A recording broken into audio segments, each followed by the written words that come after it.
Good evening, everyone. Welcome to FGME Cars for Tuesday night. It is Tuesday night for the race that stops the nation. Of course, we are talking about the AUSPROAM Sim Series and its Wildcard Round 2. Round 5 of the series overall.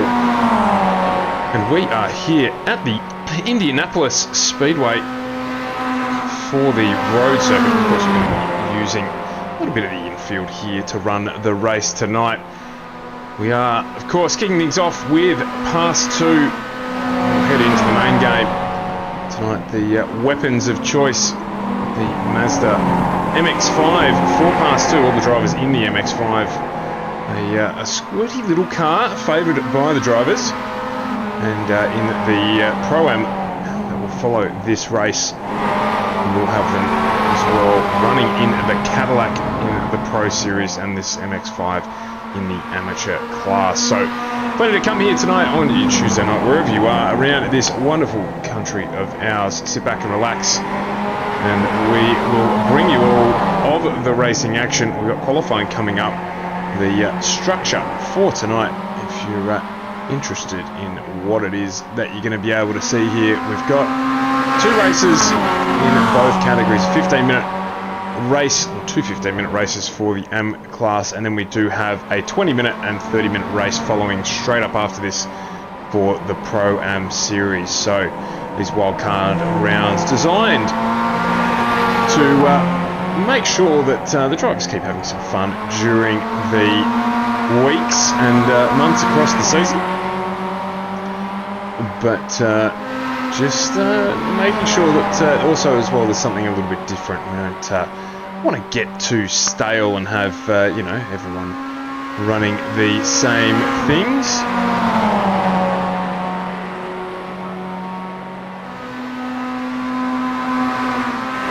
So we'll see what comes of it tonight. We've just finished now open practice that has concluded. Brett Barker fastest in the MX-5. Looks like we've got a reasonable field here again tonight of 14 drivers. And qualifying will be an open season. If you're not familiar with the circuit, we might jump on board with Scotty Rankin, who had a strong race last week. Of course, jumps in the commentary box with us during the Pro-Am series with Carl Withy. He'll join me a little bit later on as well. We'll jump in with Scotty here during qualifying and see how he goes in the MX-5. See, it's just a sporty little thing, this. Oh, they get real loose as well. So just a bit of a curse there to Scotty. 12 minutes of qualifying tonight to sort out who's going to be on the front row for the first race. These will have some fantastic finishes, I'm guaranteeing you. They very, very even, of course. The car's exactly the same. Setup's the same. It's a fixed setup category. They are what you start out on in iRacing. In fact, if you're going to do circuit racing, you jump into one of these or the Skip Barber open wheeler, the MX-5, a popular car. So yeah, Dave, welcome to the stream. Harris as well. It is a GT3 series, Dave. We have a wildcard round, weeks 1, 5, and I believe week 9 will also be a wildcard round with something a little different, just to keep things interesting. It does count towards the championship standings, but not full points. So tonight it's the MX-5 for the Pass 2 series and the MX-5 and Cadillac for the Pro series.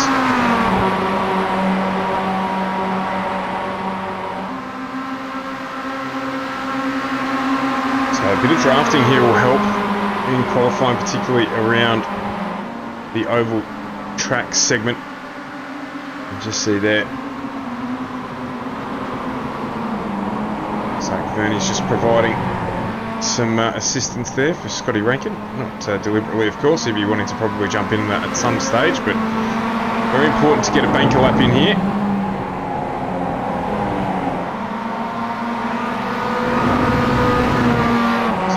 Don't end up starting from the rear of the field. Yeah, Pro-Am series, they're starting their practice now, so we run these two broadcasts sequentially. So Scotty Rankin has put in the fastest of the first sectors. Brett Barker has put in fastest of the second segment. Hunnell Motorsport. The series is run through the AUSPROAM Sim Series Facebook page if you want to jump on there and find out more information. Class 2 is still open for drivers to run throughout the series. The Pro-Am series is fixed, so you'll have to keep an eye out for next year. This is the last season for 2021. We'll be back again in 2022. So let's see how the timing board ticks over. Brett Barker with a 1:43.65. And Scotty Rankin goes straight to the top with a 1:43.3. Goldman with a 1:43.48. So reasonably close. And of course Nathan Verney as well with a 1:43.79. So margin here not much at all for those at the top fighting out for the championship.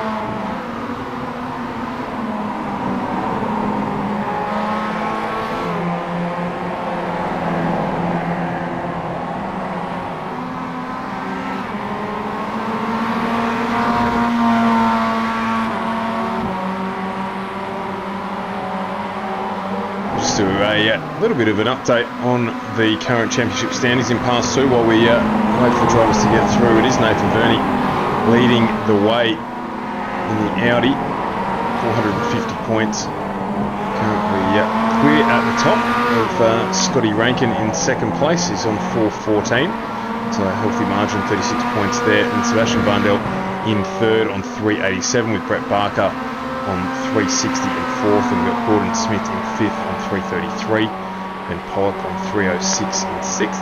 Nick Buxton 288, followed by Rodney Hobbs on 270. And it's Jason Dunn 252, and rounding out the top 10 is John Baldwin on 234. So there's still plenty to play for here, very, very early on. Of course, we did have our round last week at Monza. We've been to Spa, we've been to Coda as well.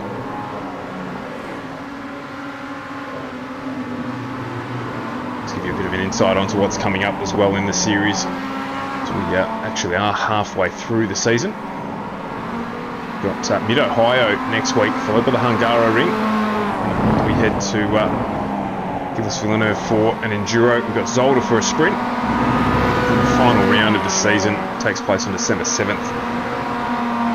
Enduro at Bathurst. So slightly shortened calendar this year, or this season, to make sure we get through it before festivities start for the end of the year, but still plenty of racing to come.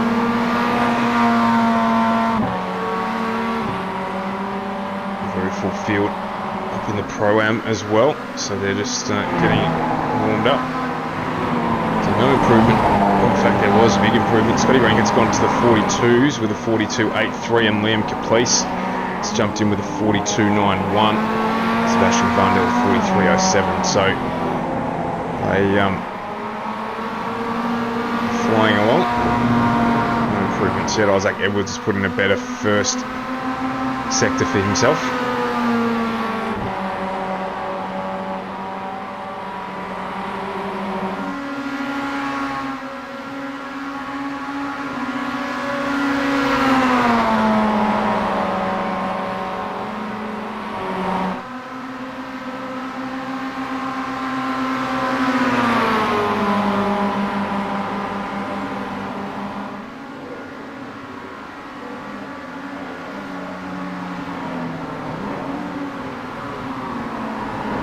Verney there be looking for a little bit of a benefit from that one. Excuse me.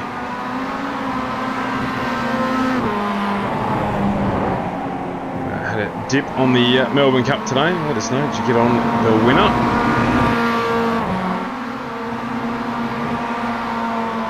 outsider, so some people somewhere will be happy, having made a couple of dollars. Fair few, no doubt, who won't be happy will have lost a couple as well.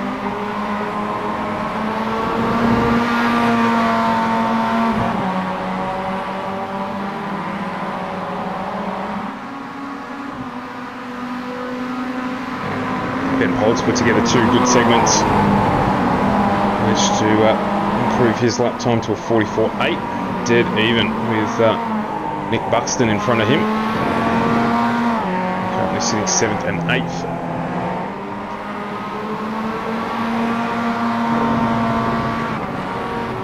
We've got 3.5 minutes to go here in qualifying. So there are 2 15-minute races for our past 2 runners tonight. The results from the first one is set the grid for the second race.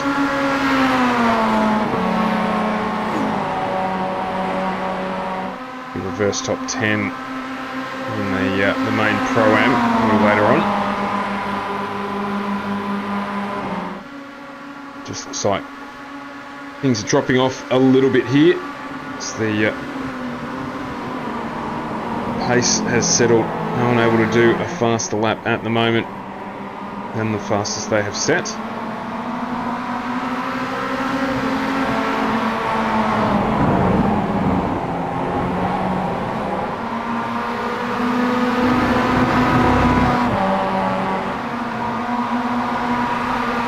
Very good, John. Very good to hear that.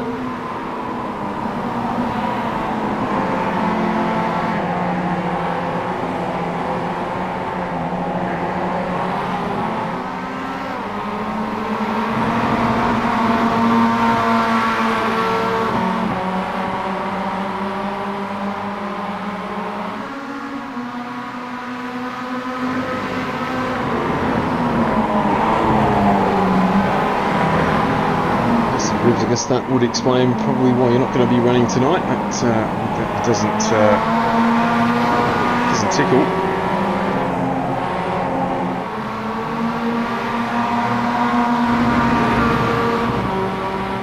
Oh well, that's good to hear.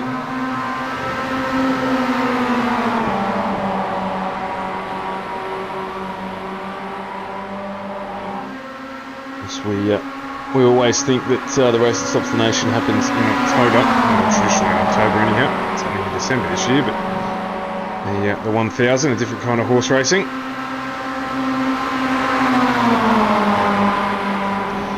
Being a heat race here, I'm pretty sure the qualifying session will finish hard at 12 minutes. They won't get the extra time to finish the lap. I don't quite remember it, whether it's that way around or the other way around, but we'll find out in just over a minute's time. So a lot of these guys who have just started laps will not finish the lap, so they will not have time to get around.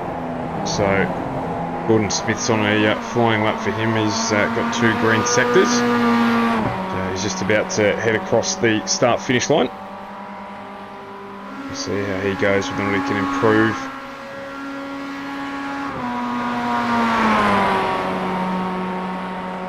From 14th or not. It's kind of got an Apple plate on the back of the Mazda there. I like that.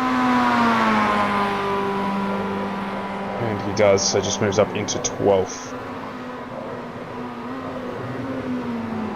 So most of the pack now in pit lane. A couple of cars out on track.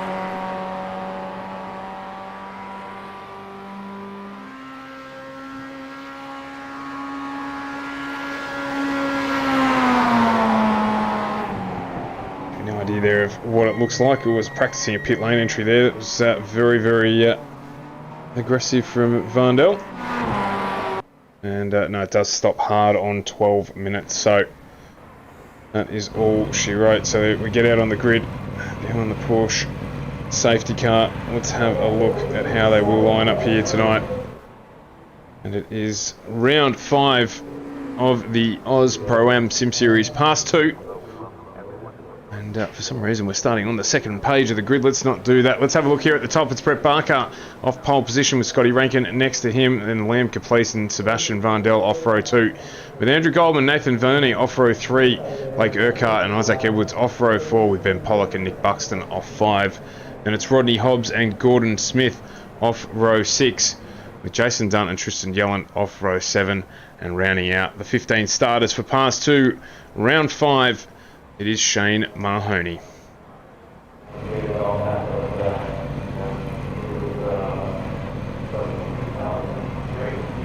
So, all in the Mazdas tonight. Just waiting for the drivers to head out on track.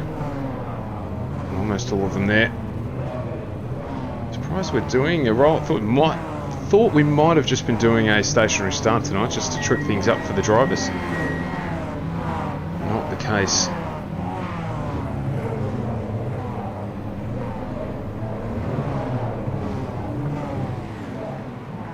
Still waiting for a couple of the cars to get out on track, Goldman and Dunn. Might they're actually going to take the track.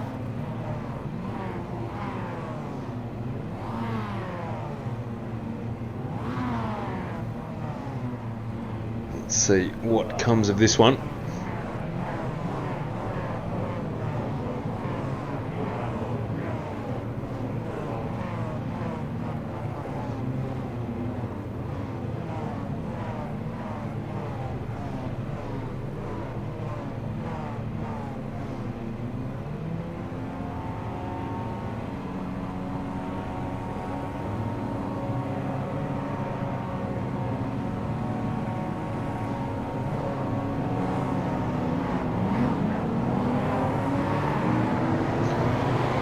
Go behind the pace car.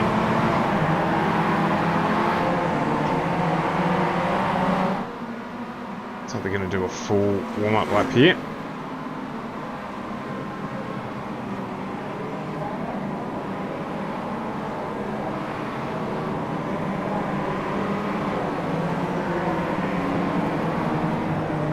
So these sprint races tonight, they're just going to be, obviously as they sound, flat out no pit stops required.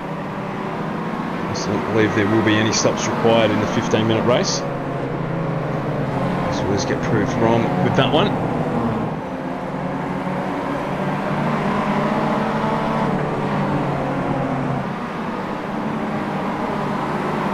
No, in fact, yes, there will be a splash and dash required. That's around about 25% of their fuel capacity. So they'll definitely need it, which will make the main game race interesting as well, as capacities apply across both series. Jason Dunn there just sitting in pit lane, so he will start from there. He takes the grid.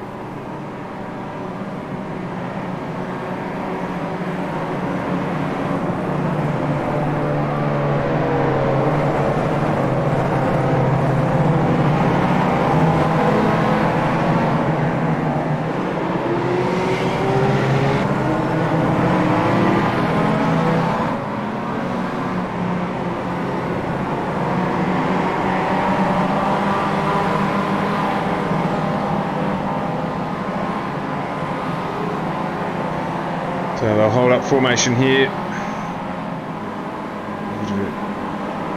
Field to close up just a little bit here, to spread out. Based on the regulations, they'll form up. Hope for the lights to go green, and then it'll be off and racing. This one, as I said, 15 minutes here. Pit stop will be required, so when are the drivers going to fit that in to the race? The pace car pulls in.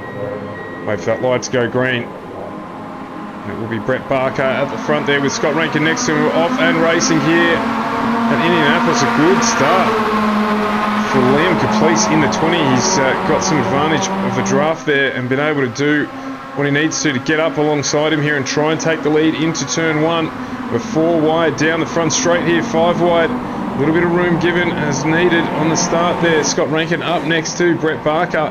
Barker's going to run wide a little bit on cold tyres with 2 to 3 wide. Through turn 2, sweeper 3.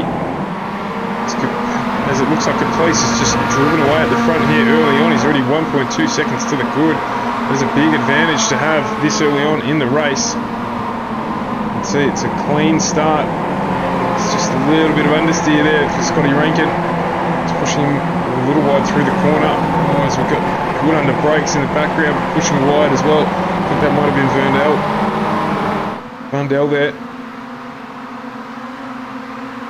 Again, we're 3-4 wide down the back straight. Scotty Rankin right on the bumper of Brett Barker. Isaac Edwards equally giving him the hurry up. So far, so good. Pass through as he runs wide there, Edwards.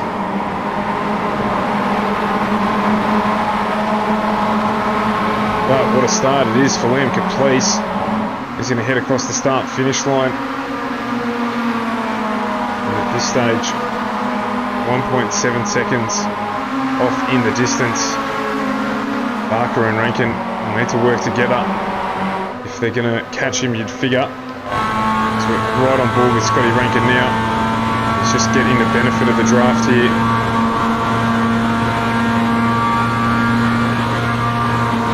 Take it down into turn 1. We'll jump on the anchors a little early. It's pulling out in the background. We'll go 3 wide again down into turn 1. It's working well at the front here with Brett Barker and Scott Rankin. Sebastian Vandel, as it looks like there's someone off in the background. No, it's just a change for position. No, Ben Pollock there. Just suffering a little bit, heading off track. Just go back quickly and have a look at that one. So I did see him pull up here, and he's just... Oh no, he's copped a bump. And that's turned him around. I can't identify who that was. See the damage there on the front of the 92 of Gordon Smith. It just spun him around, so that gap at the front already down now to under a second. As you can see there, the chasing pack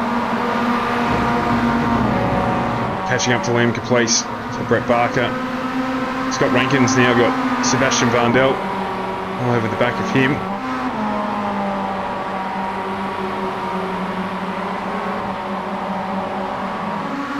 It looks like Vernie as well is battling away with Isaac Edwards. They've dropped down a couple of spots from their starting position. Liam Caplice got a blinding start though. Now though, having a battle as it looks like there's a move on at the front. Brett Barker trying to get down the inside here. Scott Rankin and Vandel have both closed up as well. Barker having to take that tighter line. That's allowed Liam Caplice just to defend that lead position. There's a bit more attacking going on with Rankin and Vandel. As they're all trying to make it through. Looks like Vandel here trying to get under Rankin. Not quite able to get it done. That's introduced Andrew Goldman to the equation though. Scotty Rankin looks like he's having some connectivity issues where they resolve themselves. He's just dropped a position there, dropped a couple of positions, he's just run wide. I dare say this might be, hopefully not the internet causing that, maybe got to slow down. Couldn't see why. Way back up at the front, Caplice and Barker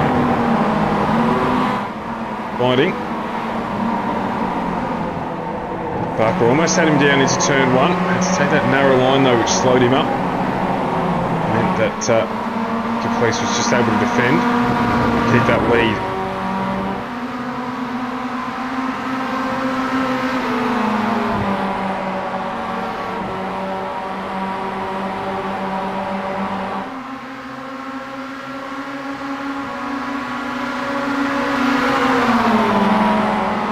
Here we go again, out of the final corner. We're going to do a drag race down to turn 1. Caplice has decided that he's going to jump in behind Brett Barker here. Just use the toe to his advantage. To save him a little bit of fuel as well. So it should mean that he's able to go that little bit extra.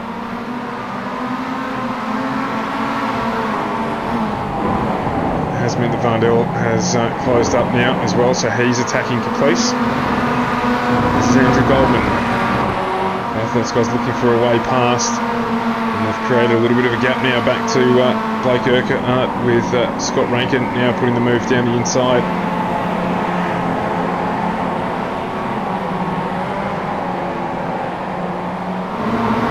Jason Dunn's an issue in the background.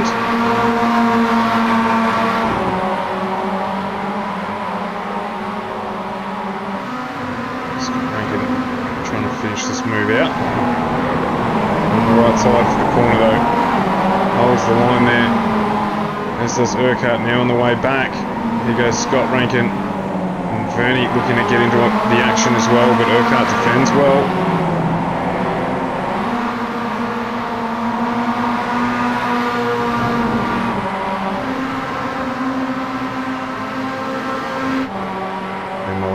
Barker's opened up a lead now of nearly a second over Liam Caplice. See here if Vandel does decide to push the point with Caplice down into turn 1. We approach halfway through the race here.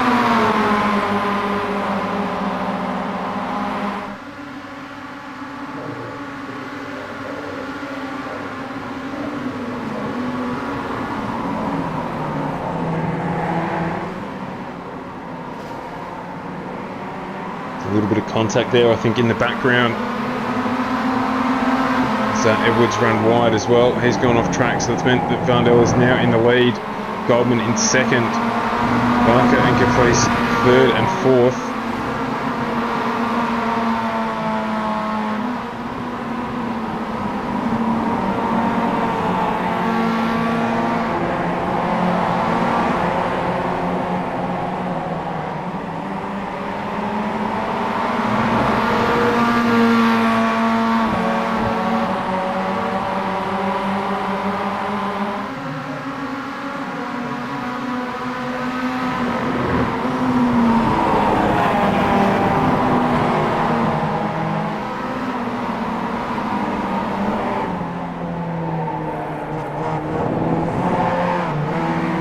Gets real loose there. And they just manages to grab it though.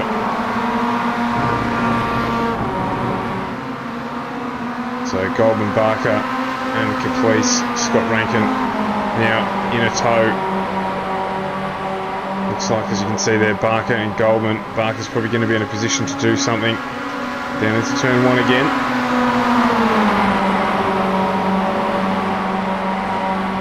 He's looking for a way around there. The benefit of the exit. Triple threat Goldman's going to try and defend down into turn 1 as they get up behind Vandel now. So this is 3 wide for the lead of the race. Goldman changes that position, so he's still pressing on the back of Barker as Rankin's made a move past the 20 of Liam Caplice, but he is still having internet issues. It's disappearing from the screen again.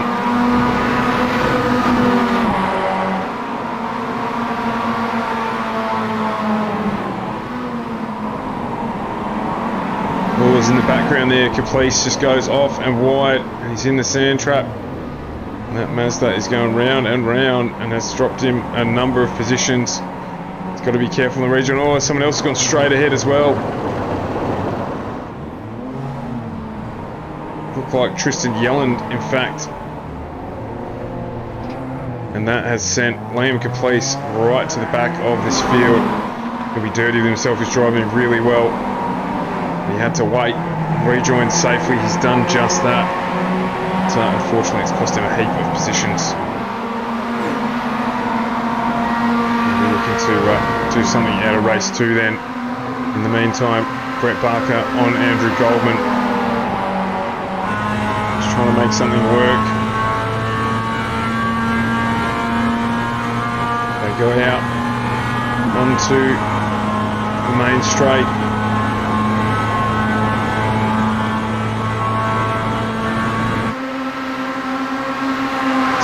Is just jogging on the spot in the background here at the moment. So go 3 wide again down into turn 1. Sebastian Vandel, the benefactor here. These 3 fighting away. Rankin uses the width to his advantage, makes the move down the inside. Cuts across to make that stick on the 66 of Brett Barker. So once again, we've had a change in that top 4.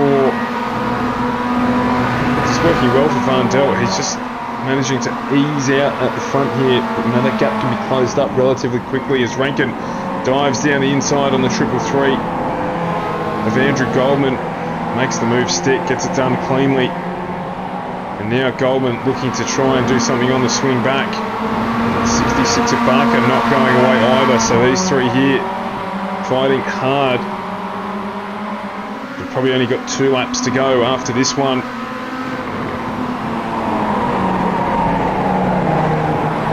Rankin just able to squeeze out a little bit of a gap here now. Just closes up again. Nathan Verney in the background, Blake Urquhart as well coming. So this front 3 fighting out for second and third. Soon going to have some more company joining them for the last couple of laps. There's now Barker going to make a move on Goldman down onto the front straight. Here we go. He might get it done before that, in fact. He does, just closes the door, but this will set up well for Goldman. He'll be able to just jump in the tow. As they head down into turn 1, he'll be able to try his move. This is why people love racing these things. The racing is close all the time. Verney now well and truly in the mix here.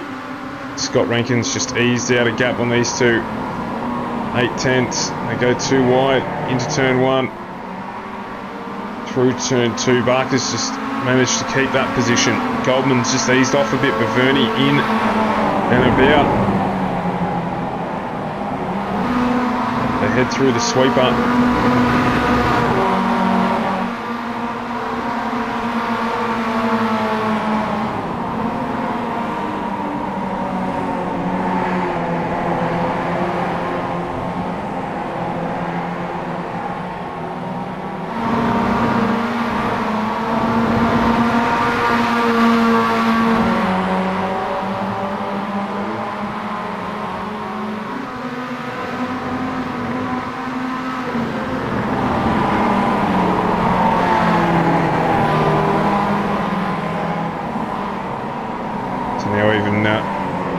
Barker's just been able to ease away, and it's Goldman and Verney fighting away here.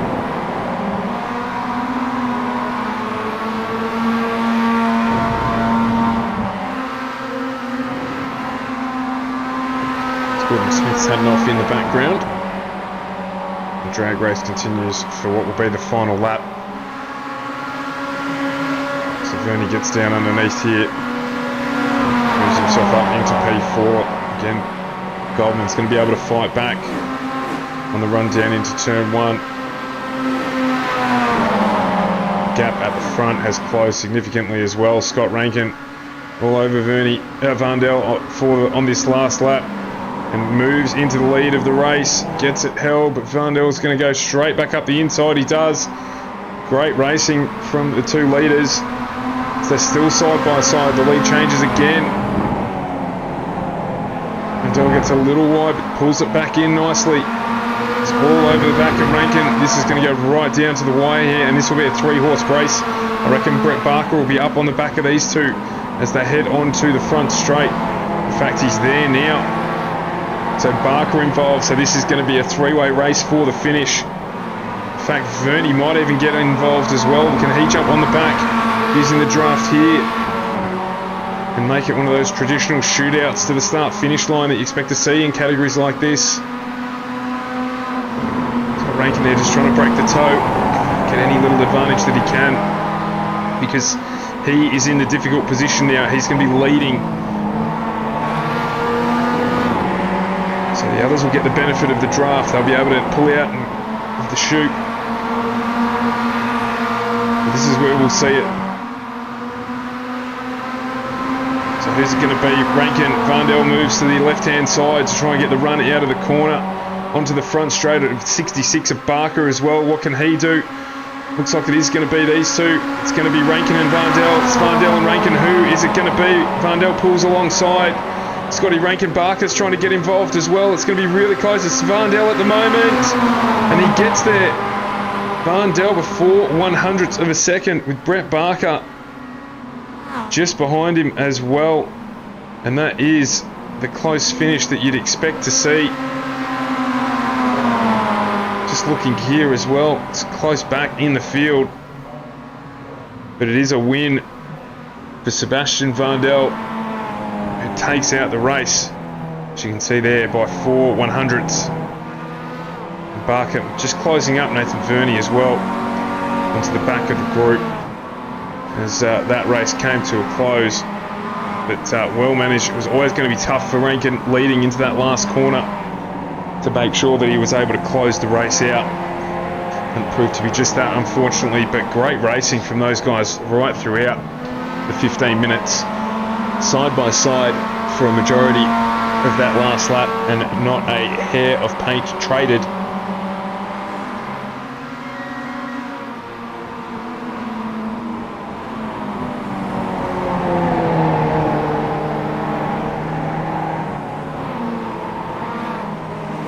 Scotty will be pumped about that. That was a good finish.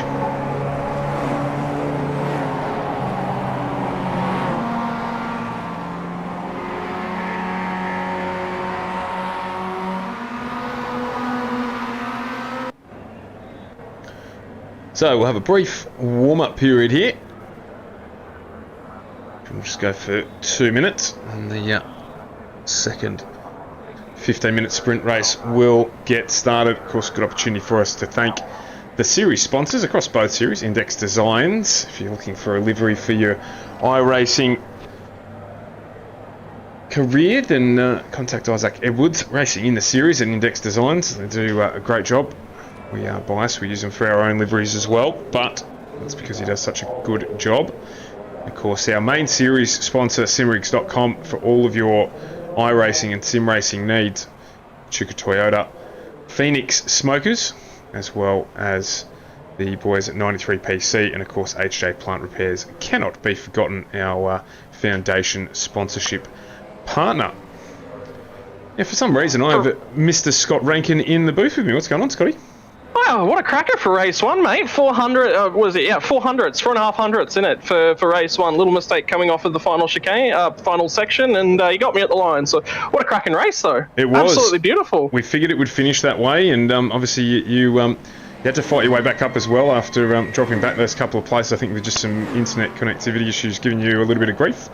No, so it was actually a slowdown. So if you put too much of the car over the curbing at turn one, you get yourself a 2.5 second slowdown. So it's quite expensive. So it was just all trying to use my head and make sure I cleared it without losing the pack at the same time. So I had to make sure that I lined myself up with a bunch of cars. But after that, it's just go, go, go. You've got to grab those spots back as quickly as you possibly can. Otherwise, there's not enough time to assault the leaders. Yeah, and we figured that it was going to be a tight finish, and certainly it was. So looking forward to race 2, which will be starting in just a few seconds' time.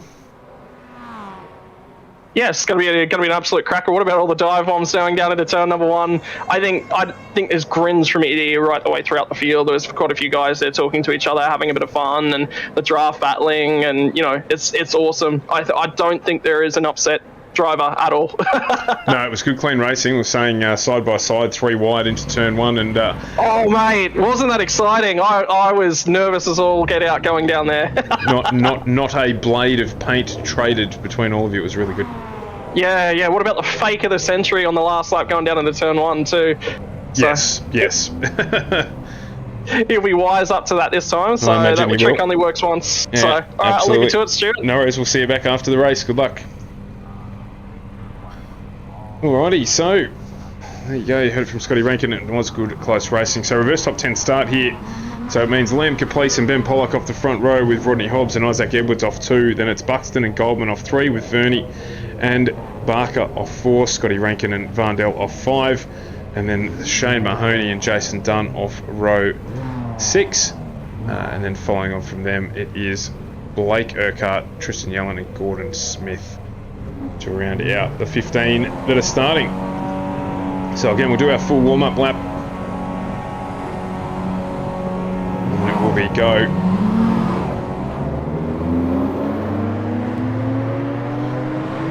Please stick around as well. Of course, we'll have the quiz coming up during the main game. I'm sure Carl will have plenty of information about this famous place. So sharpen up your minds.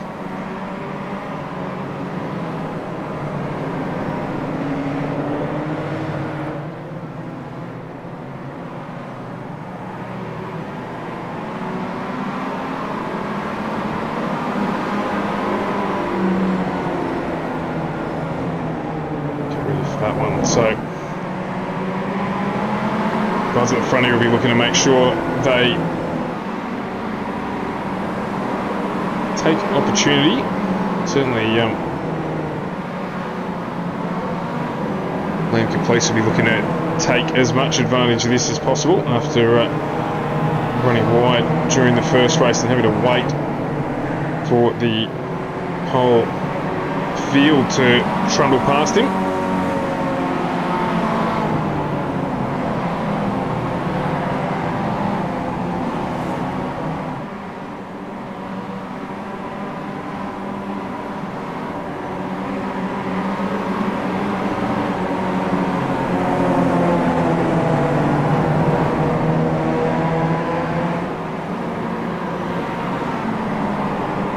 So we're looking to make hay while the sun shines here and get that corrected.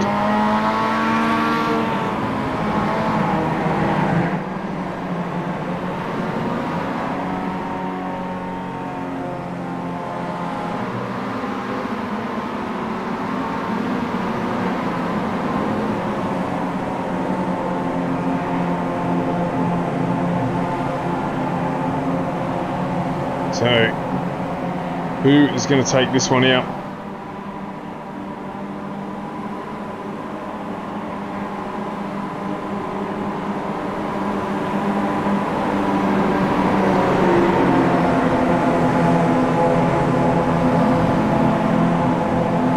Last race we saw, it's going to be a ripper, so stick around. Of course, AUSPROAM main game coming up, but we're away here in pass 2. Police gets a good start to go 3 wide with Ben Pollock and Isaac Edwards off to the other side. Vernie looking to take advantage down the inside as the swarm down towards turn 1, 5 wide if you don't mind, as they'll all converge on the apex and try and get it done there.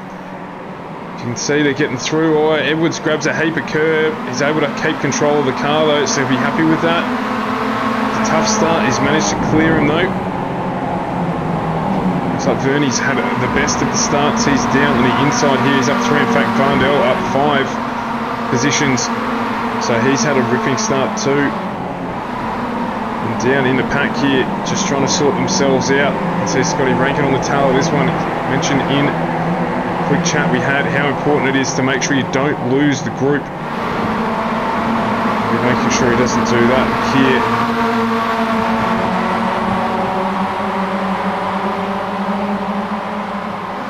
The draft heavily comes into play in these. It's all equally matched. It's a big advantage, but Caplice has popped out to a 1 second lead again. Did this at the start of race 1. He had a good lead out of the first lap of the race, nearly 2 seconds in fact. You can just see there Varndell going down and getting another position gain, so he's now up 6 spots on the first lap, so he is absolutely hauling it in. And the MSR liveried entry. Isaac Edwards looking to get a move done here on the 86 of Ben Pollock. This will be a run down to turn 1.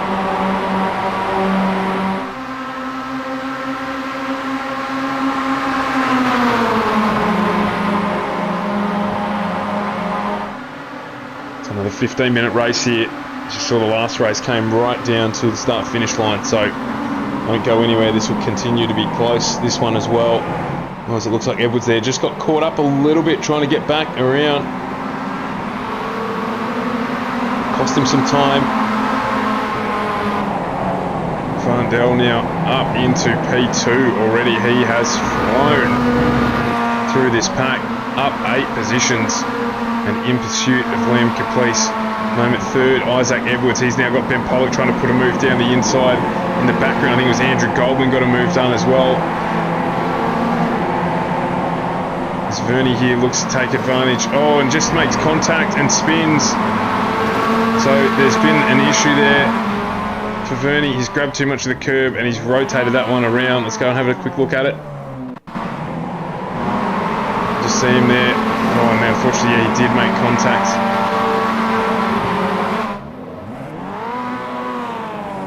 And he's probably going to have too much damage there for that one to be worthwhile continuing, so he's jumped into the pits in the meantime. Looks like Gordon Smith's had a similar issue. Caplice still with a 1 second lead over Sebastian Vandel. Then it's Edwards and Goldman, who's got a hard charging Brett Barker behind him. Scott Rankin already up 3 positions as well, so he's making his way through the field. Blake Urquhart up 6 spots as well, so he's doing plenty of work.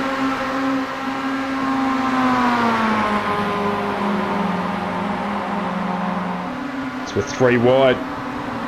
Again, Scott Rankin just parked in the boot there, the 66 of Brett Barker. As Barker gets through, tries to flip back the other way, make the pass stick and get around the outside here. He's not going to be able to get it done. It's exposed to him. Scott Rankin's made the move instead. Rankin's down the inside now. Indy Autosports entry, just defending and attacking. Having to do it all at the same time, of course. This is such a popular category. It's good, hard, close racing. The fastest things around, but they're well balanced. Again, you can see there Goldman just down the inside, so he's protected his position.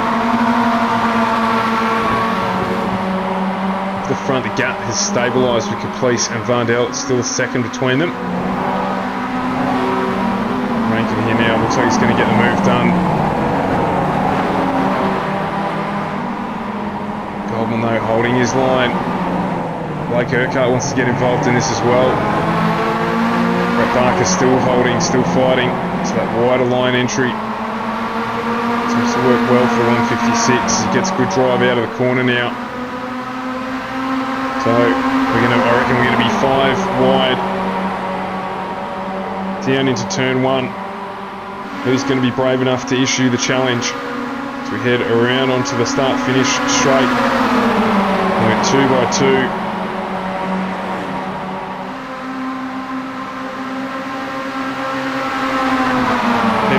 Join into this. We go 3 wide. We're looking to go 4 wide. Pollock's in the background. He's looking to try and make it 5 wide down into turn 1. Who's going to get here? Urquhart's in a good position. Hopefully he doesn't get a slowdown from that. Just managing to keep it on the track. A little bit of a squiggle. Oh no, and Rankin's disappeared. So he has blinked. In fact, he's had a big blink. I would say he has dropped out. He will be absolutely dirty about that. In the meantime, Brett Barker pushes down in on Urquhart.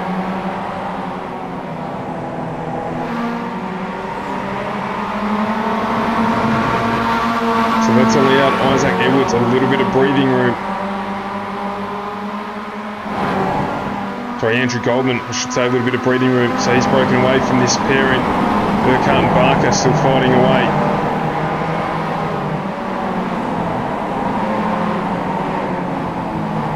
Ben Pollock now firmly involved in this one. To approach the halfway mark of race 2.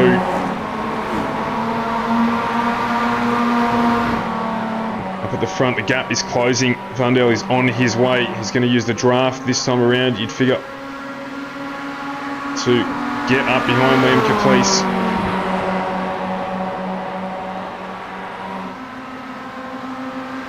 May get close enough to try and make a move. Well, Caplice, internet issues as well, just dropping in and out. But Vandel now down the inside, and he has taken the lead of this race. Up 9 positions. And he's got 7.5 minutes to manage here to make it a double if he can.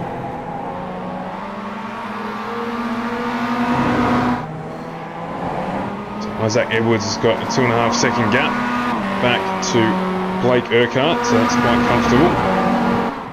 As there's two go off in the background. Ben Pollock, Tristan Yellen. Let's go back and have a look at it. Oh, just went in too hot there. Not able to get the 23 pulled up. And that is going to be race over for that one.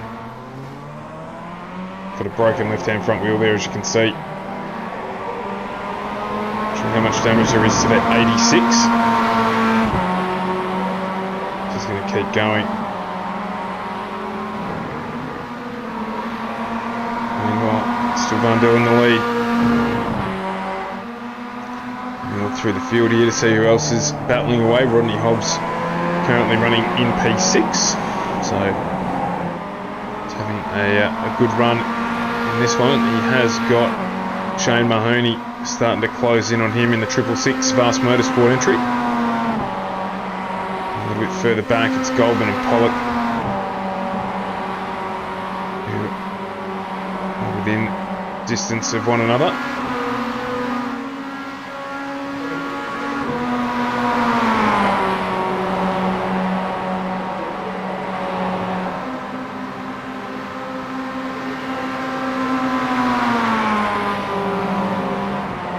Like Scott Rankin has managed to get his connectivity fixed, and he is back in the race, which is good to see. They still get some points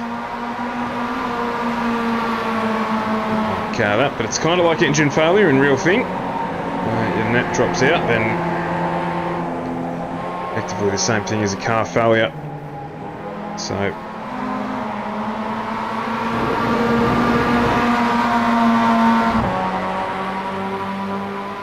here we continue. Vandel and Caplice battling for the lead.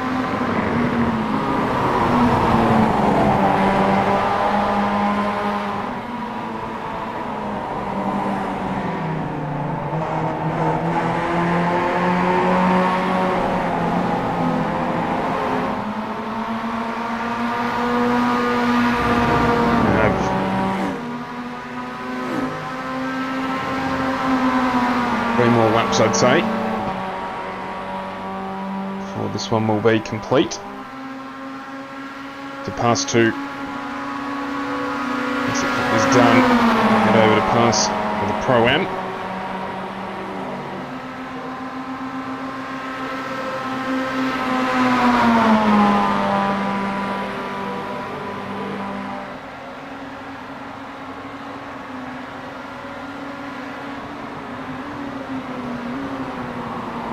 And if the finish in this one's going to be just as close.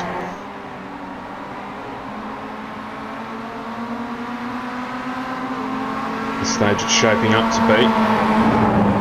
Looks like Urquhart and Edwards. Urquhart's made the move up into P3.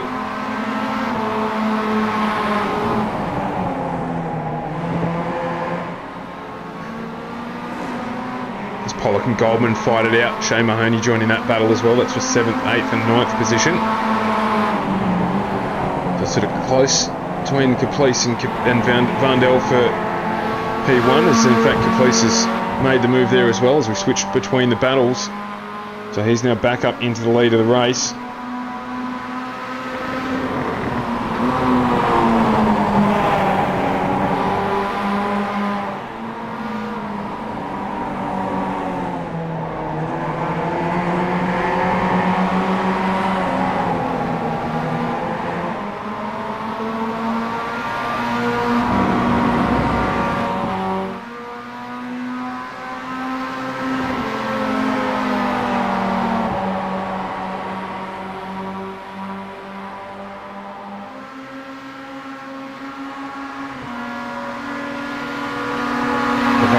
Down the low line, it's the too wide, crosses across into the lead of the race again. Looks like Smith and Mahoney fighting in the background as well. To be the penultimate lap here. Police just sitting there in behind at the moment.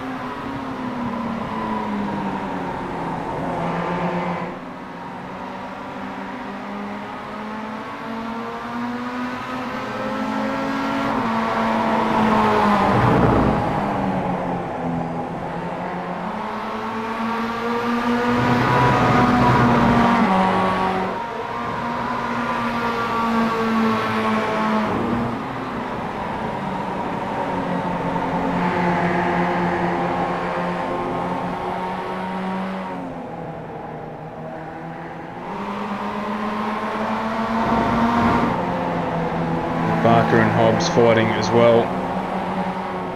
So Isaac Edwards, Blake Urquhart, so this is for third place podium. That's starting to expand that group. So keep our eyes firmly fixed at the front here. There'll be one more lap after this one.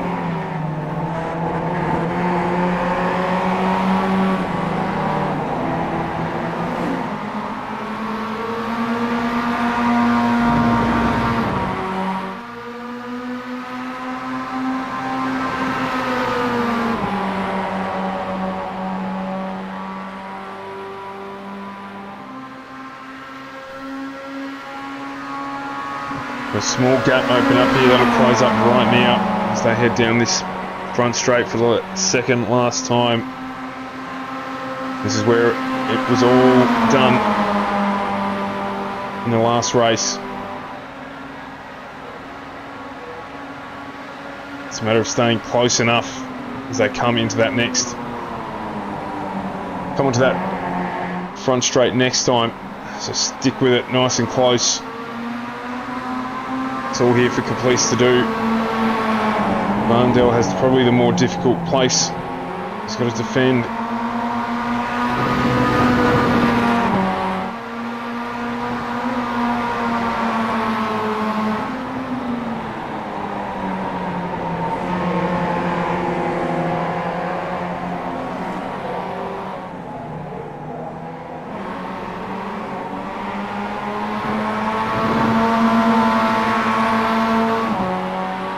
So within half a second, that's enough, as it looks like Isaac Edwards has come off track. So he's going to fall out of that battle for third position. In fact, that started to space out, so really it's just at the front here now between Varndell and Caplice.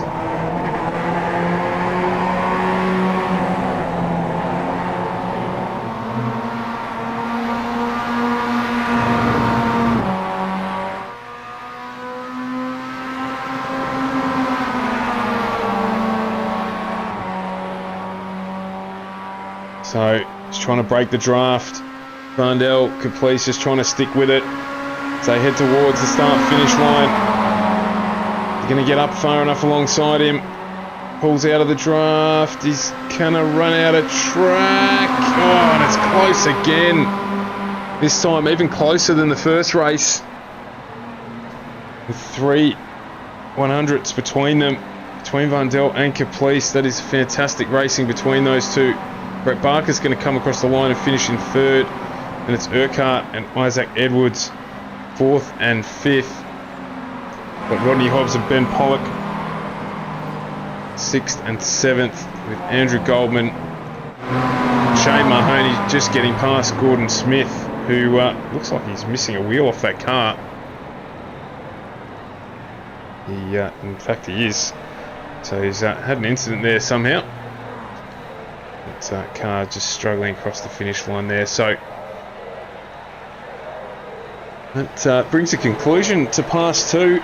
So we should get a couple of the drivers in. We head across to the Pro-Am where qualifying is underway.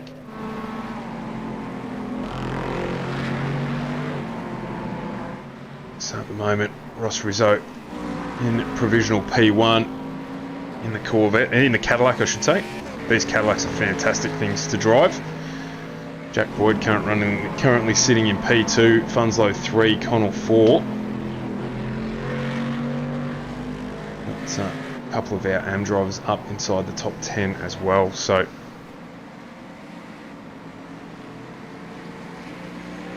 plenty to come for them tonight.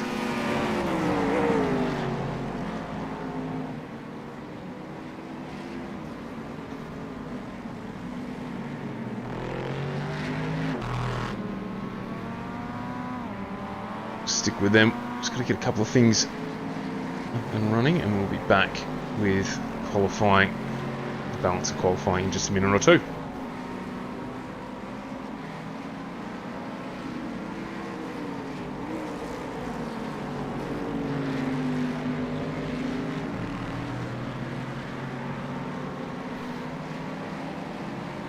In the meantime, bringing in our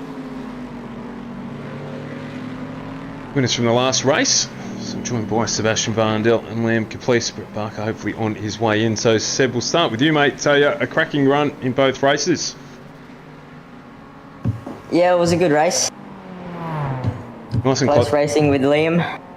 Yeah, the finish in both races, they're less than 400s between the first race and the second race. Obviously, the MX-5's presenting a little bit something a little bit different this week to the GTs. Yeah, it was a drag race at the end of both races. And you're just managing to get out in front there and take the win. Yeah, it was a really good race. It's sweating heaps. Yeah, I can imagine that you would be, mate. The Scotty Rankin jumped in between races and was just talking about how close it was, but no paint exchange or anything like that, and just keeping the racing nice and clean. Yeah, it was awesome fun racing this close. Just with that, then, any sponsors or anything that you'd like to thank before we have a chat with Liam? I'd just like to thank my karting sponsor, Stratacore, and my team, Midline Sim Racing, for helping me get better. Fantastic. Another strong week for you, and that'll obviously help you in the championship as well. Liam, just quickly, another a good second race there for you. Obviously, things not working out as well during race one. You don't have a quarter of a tenth I could borrow, do you? No, we're not allowed to sell them, mate. We've asked, but we're not allowed to use them to profit. Oh, it's just so close. I didn't really know what to do in that race. I was just I didn't know whether to lead out or tried in second out of the last, and yeah, just couldn't get there. I think I made the tiniest toe mistake when he weaved coming around the oval, and that was all it was. Like, it would have been a quarter of a tenth mistake, and that's what it ended up being. So it was good fun though. Yeah, well, the racing was nice and close, which is what we wanted to see, and right throughout the field as well. So congratulations for putting on an entertaining show. And if we are ever allowed to sell tents, mate, we'll be the first to contact you. My wallet will be bare. As always, just any shout-outs to sponsors and people you want to say hi to. Just all the guys for putting it on. Sam does a great job with this league. All the sponsors, obviously, Simrigs, Phoenix Smokers, and all the other guys that jump on. Really, really cool concept. And Pass 2 is great. I can't make it every week, so just come and do this one. And awesome fun. Racing's great. Fantastic. Yeah, of course, a big shout out to all of the sponsors that support us. And Sebastian Varndell, the winner there tonight, with Liam Caplice in second and Brett Barker in third. Thank you, gentlemen. We will hopefully speak to you in the combox again next week. Cheers, Jim. Cheers. So the Pro-Am guys out on the grid at the moment. We've got a huge field to get through, as always. So let's get that up on the screen and have a look at how things fared. Is round 5, of course, of the Oz Pro-Am Sim Series main game.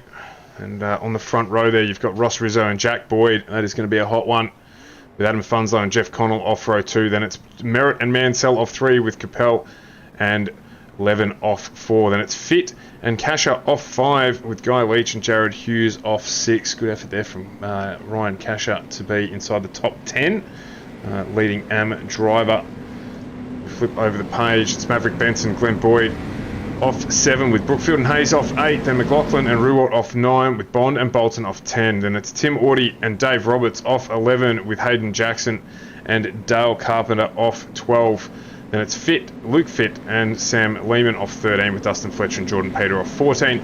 Christopher Hand and Alex Court off 15, with Phil Orty and Michael Rosenblatt off 16. Then Dale Cheney and Scotty Graff 17, with Matty Johnson and Brady Buchanan off 18. Then Derek Audie and Ors Akdemir off row, where are we at, 18, 19, and then Zach Went Smith, Daniel Webster off 20, with James Majok and Angus Chappell off the last row of the grid.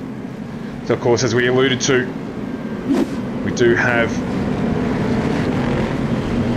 the Cadillac joining this field. So the driver's able to have a run in either the Cadillac or the MX-5, of course, amateurs and pro drivers alike. So these Cadillacs, fantastic, very similar Oh, very similar. Closely aligned to the V8 supercar here is probably the similar car for you. Oh, there's been a lose there. Ross Rizzo has gone round off the final corner, and he has got some damage already on the front corner of that car. He will be kicking himself. I'm not too sure what happened there. It just looked like he lost the back end, and he's just gone around. So we will get things started here. And he's managing, yep, he's got it back up to the front there, but he's got damage on the front corner. Let's hope that doesn't affect things too much for this first race here. It's 20 minutes for the drivers, and there will be a pit stop required. They won't make it the full distance here as we get ready to go racing, and we are off and running. And it is Jack Boyd and Ross Rizzo at the front of the field to get things away cleanly here. It's 4 wide down into turn 1. We saw how critical turn 1 was in the past 2 races. Here again, we're going to have all the drivers filing down. They want to keep it clean going into turn 1, or as clean as they can. Oh, there's a contact in the background there, and we've got someone who's gone around. It was Dale Carpenter and I think Brandon Levin who've got into one another. There's this huge incident in the background. Glenn Boyd's unfortunately got caught up in that. Looks like Guy Leach as well, as the second part of the race comes through as well, and they're going to have been trying to file through that mess. See whether or not they got through cleanly. As Carl has jumped into the booth. Good evening, Carl. It is a frantic start here at Indy Road. Is indeed, Stuart. I saw that incident into turn 1, and a hard corner to actually get right sometimes. You're coming off a very long straight, of course, and it's a very sharp right-hander into that left-hander. Very easy to make mistake, and unfortunately that's what we've seen early in this race. So there's a little bit of damage there. Those guys will jump into pit lane straight away, you would assume, on this lap around. But the question is, I'm not sure if they're going to make it to the end going this early. The fuel capacity is limited to 25% here. So they may need to have done a couple of laps to get that through. We'll have to wait that out and see how that works for them. See who else jumps into pit lane. It affected a lot of the field. There's going to be a lot of unhappy drivers from that one. As, yeah, I think so. Looked like it might have just been a simple middle pedal exercise that caused the impact there. Anyway. Yeah, often the case at Indianapolis, unfortunately, the road course, it is that first corner. The curbing as well, of course, is very easy to touch the grass here. It's a traditional style racetrack. Of course, you don't have a huge tarmac runoff into turn 1. So if you dip your wheel onto that grass, all of a sudden that car is going to go spinning very quickly. And when that happens at the front of the field, you get a huge accident like we've just seen. So Hayes, Benson, McLaughlin, Phil Audie, Dustin Fletcher, Daniel Cheney, Hayden Jackson, Miles Bond, Dale Carpenter, all in pit lane on this first lap. So, as you said, the question is, can they make it? Of course, we also saw Ross Rizzo spin in the warm-up lap, and he got some impact damage to the front right-hand corner of the 784 entry. So, a few curly things happening at the start of this one, but looks like things are starting to sort themselves out now with Boyd and Jeff Connell up at the front of this pack. Adam Funslow currently running in third. John Merritt and the chain of cars behind him with Ross Rizzo, Paul Mansell and Jared Hughes, the leader of the amateur series. He's in the pro category. Glenn Boyd, now leader of the amateur series, up into P8. Always the fun part, trying to keep an eye on the AMs and the pros, especially in the wildcard events. It makes things a little bit trickier sometimes. Absolutely it does, particularly because they're all in different liveries again, so it makes it a little bit harder for us to actually see who's who. Of course, Jeff Connell's done us a favour and he's running his traditional black livery tonight, so that makes it easy for us, but beyond that, always a challenge. Yes, we do like a challenge here and there, but sometimes with the changes of livery, it does make things a little bit harder on us. You know, it doesn't take much to confuse us up here in the booth, and sometimes that change of livery will absolutely do it. But up at the front, Jack Boyd has got a good lead at the moment. Jeff Connell is very much keeping him honest. The lovely, beautiful, bright pink hammer coming up on one of the Mazdas there as well, of course. As you said, multi-class racing right here. Daniel Cheney just getting past there by the leaders, but multi-class event, of course, so that makes things a lot more interesting. Yeah, well, we saw in the past two running that there was some very, very close finishes, as we expected there would be, given that type of race. Not so sure what we'll see here in this one, of course, with the Cadillac as well. So the fixed setup, but the Cadillac certainly a more able race car. So you'd expect the guys to be able to eke out a lead, and they're doing just that, particularly when you're talking about Jack Boyd and Jeff Connell up at the top of the tree. Meanwhile, we jump back to the Mazda, and it is Timothy Orty leading that one over Mitchell Bolton and Alex Court at the moment. So in the Mazda race, we've got that one going away. Lachlan Capel just running up in the number 18 now to try and get his way back up through the field after an earlier incident. So he's going to be trying to get past these Mazdas as soon as humanly possible to get himself back up into the Cadillac racing section for himself. Yeah, should be able to get it done relatively easily, and does. Obviously, the Caddy's got a hell of a lot more mumbo than the MX-5 does, so they're certainly able to get past when it's clean and clear. You can see there another one coming through in the background. I think that might be the Andrew Hayes number 75 entry. It is, and he just eats them up down the straight. So that helps a little bit different to when we're running the GTs. Of course, all very similar paced. So that can help. There's another den in the background there, Maverick Benton. I believe so, but Lachlan Capel as well just had a big moment. Coming through the, just coming off of the first couple of corners, just lost the rear end. So big moment down towards the back of the pack there. So that's not what you want to have happen as you're trying to run yourself through the field. Yeah, it looks like he's just had an incident. Let's go back and have a quick look here. Just got too much of the grass. A little bit wide here. Yeah. Oh, geez, he's got lucky as well where it's happened. He's just able to pull that together and get it back going again. Meanwhile, we've got some pit stops with John Merritt and Adam Funslow at the moment, so they've decided to come into pit lane to get their pit stops done for the Cadillacs. So we're seeing the first pit stops starting to happen through the field. So we'll see this one, see how this one starts rolling out as the race goes on. I figure they need to be at least 5 or so minutes in to get through.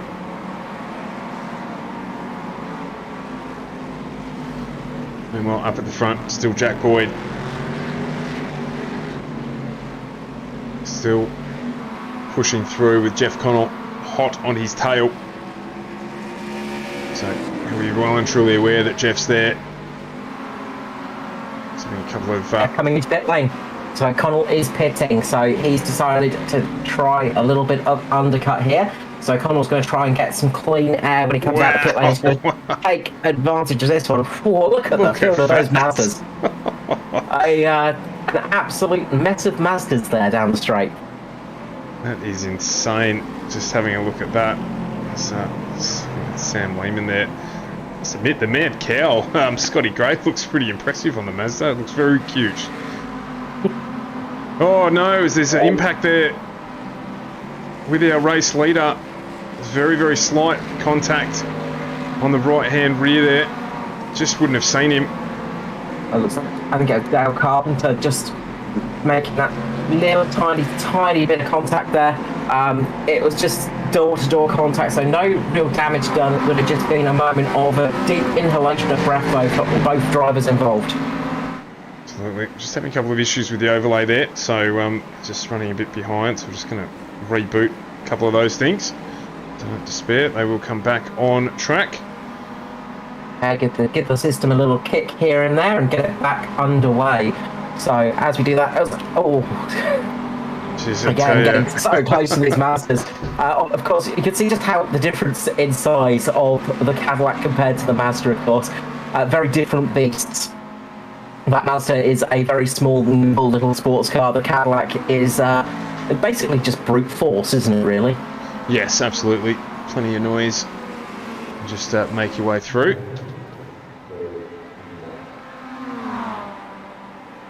So coming into pit lane right now. We have the leader, Jack Boyd, coming in. That's going to give Jared Hughes the lead of this race.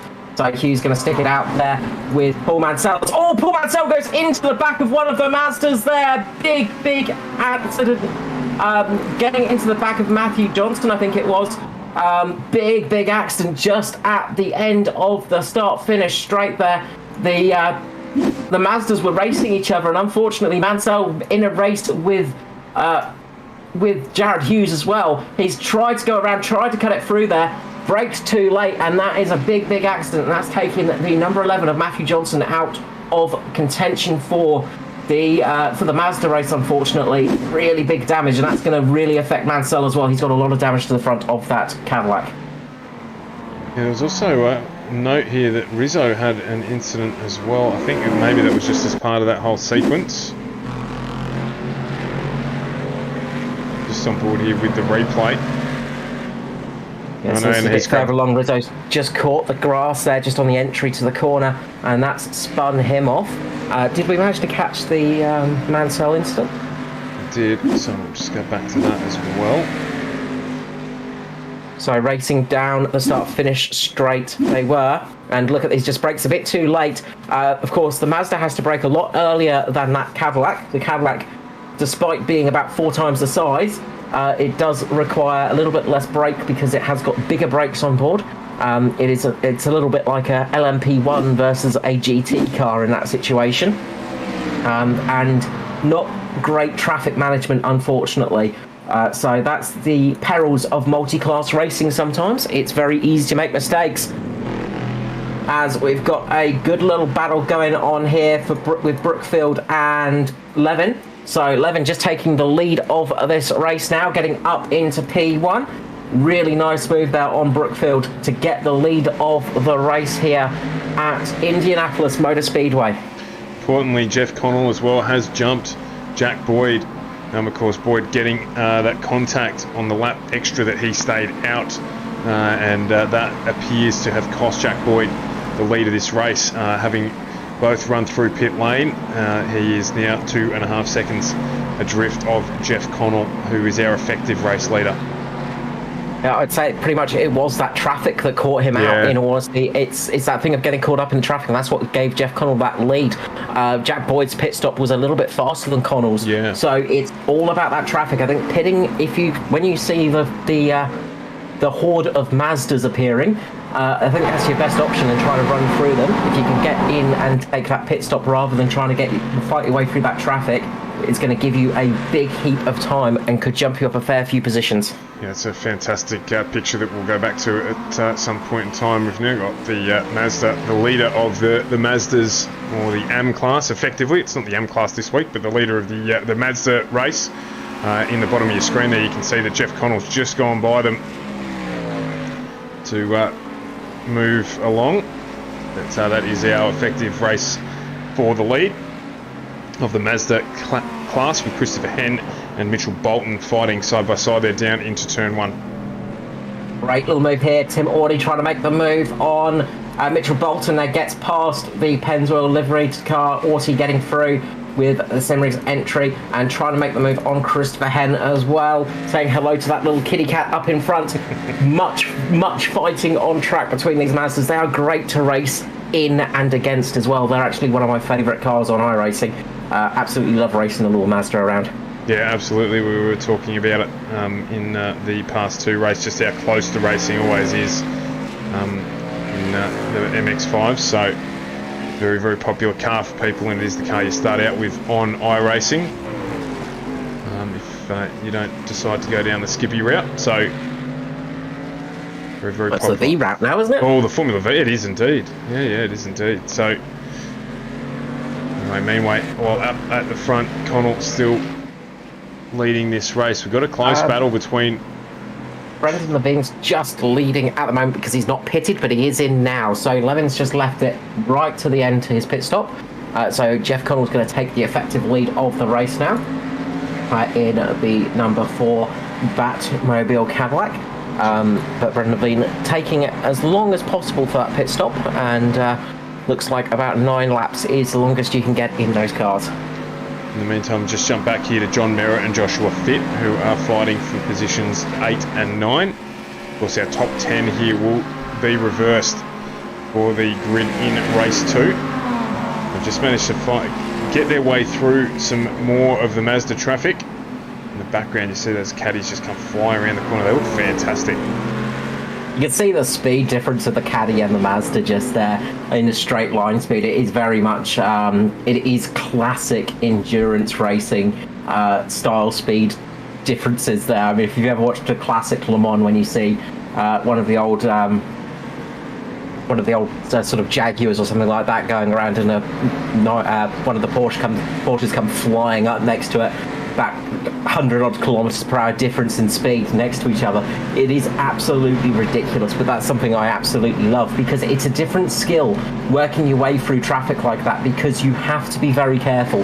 It is a thing of making your passes in the right spot. Those Mazdas are fighting for position. They are racing at each other, and yes, they will let you through, but they're not going to make it easy for you because they're racing each other. Yeah, absolutely. So just still got our focus here now on the lead of the Mazda battle. So we're having a look here at Tim Audi, who's trying to defend from Hen and Bolton, and again, just talking about how important it is to manage the race. So we're got 4.5 to go, so that's probably about 2 laps in the Mazda, maybe 3 laps in the Mazda, but of course it's driven by the Cadillac and what they do, and being in the lead going into that last lap is not necessarily the best position if you've got a group around you, as there is here. So it's all about planning and strategy to make sure that you can actually carry the speed to the win here. And again, you see them 3 wide down into turn 1. Fantastic racing here. They'll be able to go through turn 1 and 2 side by side, and they do as it closes up there. Contact there on Audi. Audi just got wide. Little tap. Yeah. Little tap on the back of Audi there by, I think that was Bolton. Just getting a little bit of contact on the rear of, sorry, it was Hen. Just that little tiny bit of contact on the rear of that Mazda, and just unsettled it, unfortunately. But they'll live to fight another day. That won't wreck the night for Audi. He'll be able to catch back up now and battle away. He's doing just that, so we'll keep an eye on that battle. And we'll head back to our race leader, Jeff Connell, as he starts to fight more traffic. He's got a good, comfortable gap still, just maintained it at 2.6 seconds back to Jack Boyd. So he's got plenty of comfort at the front now. So you can tell how popular the Mazda is, because they're in a field of 42. We have 16 Cadillacs, and the balance of the field is Mazdas. Yeah, those Mazdas are just a heap of fun to play around in, and it is. Look, the MX-5 is an absolute classic for a reason. It is such a well-balanced little sports car. There's a lot of jokes to be made about the Mazda MX-5, because it's not the most powerful car you're ever going to find. It's not got the biggest engine in the world. It's not the biggest car in the world, but it is just so well-balanced, and it's a real driver's car. That's one of the things about it. It is such a good little driver's car.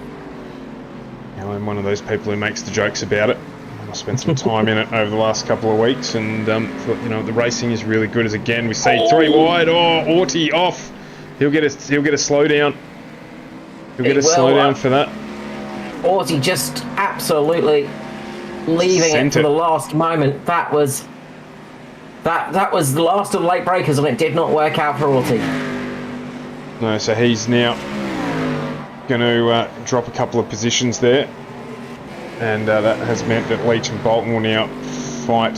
Sorry, my apologies. Bolton and Hen will now fight for the win. Got a couple of the Mazdas in pit lane. Dave Roberts, Brady Buchanan, Luke Fitt all come into pit lane. So they have come through for a stop. The rest of them, they will have to. I think they will have to stop. So yeah, this will be interesting, because I don't think they can do 20 minutes on 25% tank capacity, which is what we're running tonight. So let's see. Well, you know how drivers love to prove us wrong. We'll see if they can do that. Of course, it's going to depend on when they cross that line. I think that's going to be the big thing that changes it for them. As we see, Mitchell Bolton stayed out. Christopher Henn is coming into pit lane. So Henn's coming into pit lane. Aussie's coming into pit lane. Rosenblatt's sticking it out there. A couple of others are keeping it out there. So a few are risking it. Sam Lehman as well. He's one of those that's keeping it out there. So have they been fuel saving that a little bit? They've just got to make it round for one more lap now, as that white flag will be flown for the leader. So they've effectively got one more lap to go. So they're going to try a sneaky one here and see if they can actually get through. We'll see if that actually pays off for them. So Mitchell Bolton, Sam Lehman, and I believe James Ruold are the drivers that are trying the... It is. Yes, yeah, they're trying the no stop. Bolton and Lehman, so no stop race. In fact, Henn is in pit lane now. Yeah.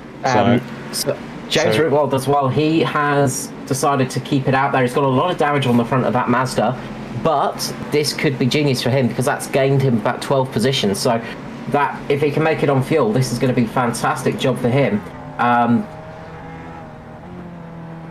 Just jumped on board here with Sam Lehman, just to hear how he's faring. He's got a gap of 20 seconds to Christopher Henn,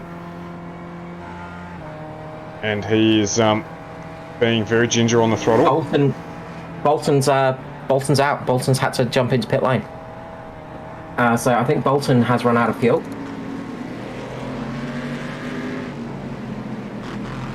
Yeah, well, this could be a coup for Lehman. It looks like I think he can make it.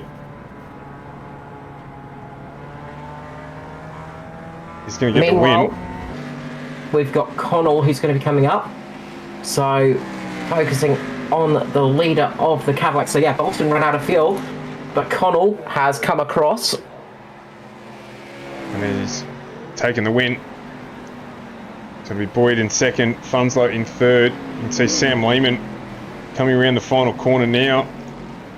So he is coughing. He's run out of fuel. He's coughing. He's going to get there. He's going to make it. He's going to get there. He is going to crawl across the line and steal that victory. Just gets there with a whiff. With a whiff in the Mazda. Christopher Henn, meanwhile, is going to come home in P2, having made the stop. And James Ruold, he looks like he's just made it as well. I think he might have had more fuel than Lehman, to be honest, because that Mazda's still running. So that's paid off big time for those guys, the gamble on no stops. So they've managed to pick up the win. But Jeff Connell takes out the main race for the caddies. Connell, Boyd and Paul Mansell finishing in third. And it is Sam Lehman, Christopher Henn and James Ruold in the Mazda class. They're able to take out the podium. So we'll have a short warm-up session now between the two. And then we will be into our feature race, 30-minute feature race that will be. So certainly not able to make it on one stop for that is for sure. Or no stops for that, I should say. Drivers will definitely have to jump into pit lane. They will indeed. And look, we know they can go 12 laps now in those Mazdas. So that's very much the most that they can do. So that's interesting news for us. But Sam Lehman just absolutely stealing that victory. Jeff Connell, absolute fantastic strategy as well, coming in before they hit that traffic and absolutely taking Boyd with that strategy as well. I don't think Jeff just had some good pace on the track, but I think he was struggling to get past Boyd on the track. So he used that advantage of pace in the pit stop, not having to worry about the passing of the mass of Mazdas, and absolutely got a fantastic victory there. So again, Jeff Connell proving that he's pretty good with the old strategy game.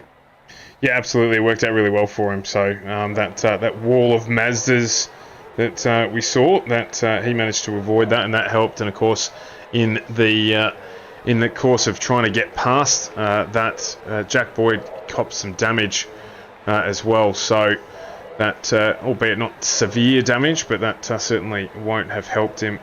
Of course, big shout out, as always, to the sponsors of the series, simrigs.com, our main partner for Season 5 of the AUSPROAM Sim Series. Carl, we're almost halfway through Season 5. The guys at Phoenix Smokers as well for jumping on board. Of course, Computer Technology Corporation for all of your business IT needs. They take the hassle out of running your IT department so that you can concentrate on running your business. Sam and the guys at 93PC, if you're looking to get a PC built for your sim rig, Sam and the team, the guys to speak to. Of course, Echuca Toyota, new this year to the season, so we thank the guys up there, and of course HJ Plant Repairs, our foundation sponsor for the AUSPROAM Sim Series. 5 seasons in, and as I said, Carl, halfway through the season as of tonight, or I think we're halfway through as of tonight, so it is shaping up to be a good one.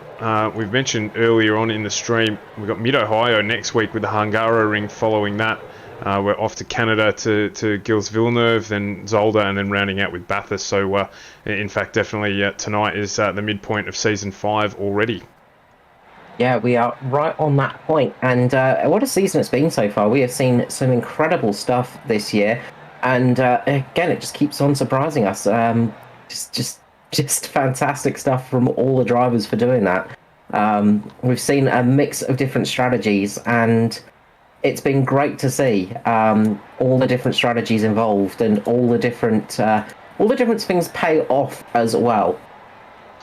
Yeah, definitely. Another very, very competitive season as well. So it's yeah, I mean, it's been there's too many highlights to talk about, obviously, as we've hit that midpoint, but we've got definitely a battle shaping up at the top of the tree. Just quickly bring the points up on my screen so we can have a quick look at it. Jeff Connell and John Merritt with Jack Boyd are our top 3 drivers, the Audi, the McLaren, and the BMW as the top 3 vehicles.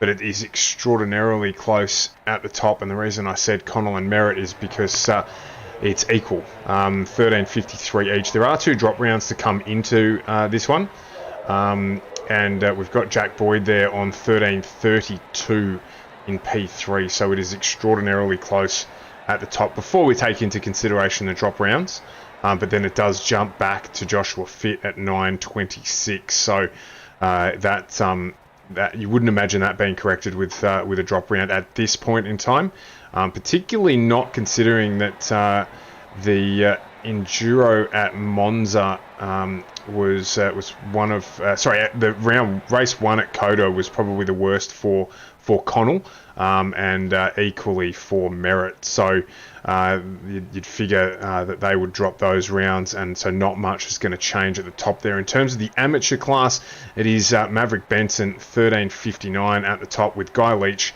second at 11.58, and then Daniel Webster defending series champion on 11.43, not taking into consideration drop rounds yet either. Remembering that Daniel Webster is actually going for 3 consecutive amateur championships, having done the back-to-back last season and from season 3. So there is tons to play for in the balance here. This is the, dare I say, the last fun, in inverted commas, that we have, because there's no more wild cards in the series, but certainly some good tracks. Next week, obviously, Mid-Ohio is a very, very tight circuit, and it's going to be a very, very challenging race for the drivers. It is indeed. Mid-Ohio is a very, very different course to be driving on, and of course they'll be back in their regular machinery. And of course, Stuart, seeing we've got about 5 seconds left, quick quiz for you. Yes, I figured that we would have some questions from you tonight. Well, it's got to be done. So back in 2002, the second closest finish in Formula One history happened here at the Indianapolis Grand Prix.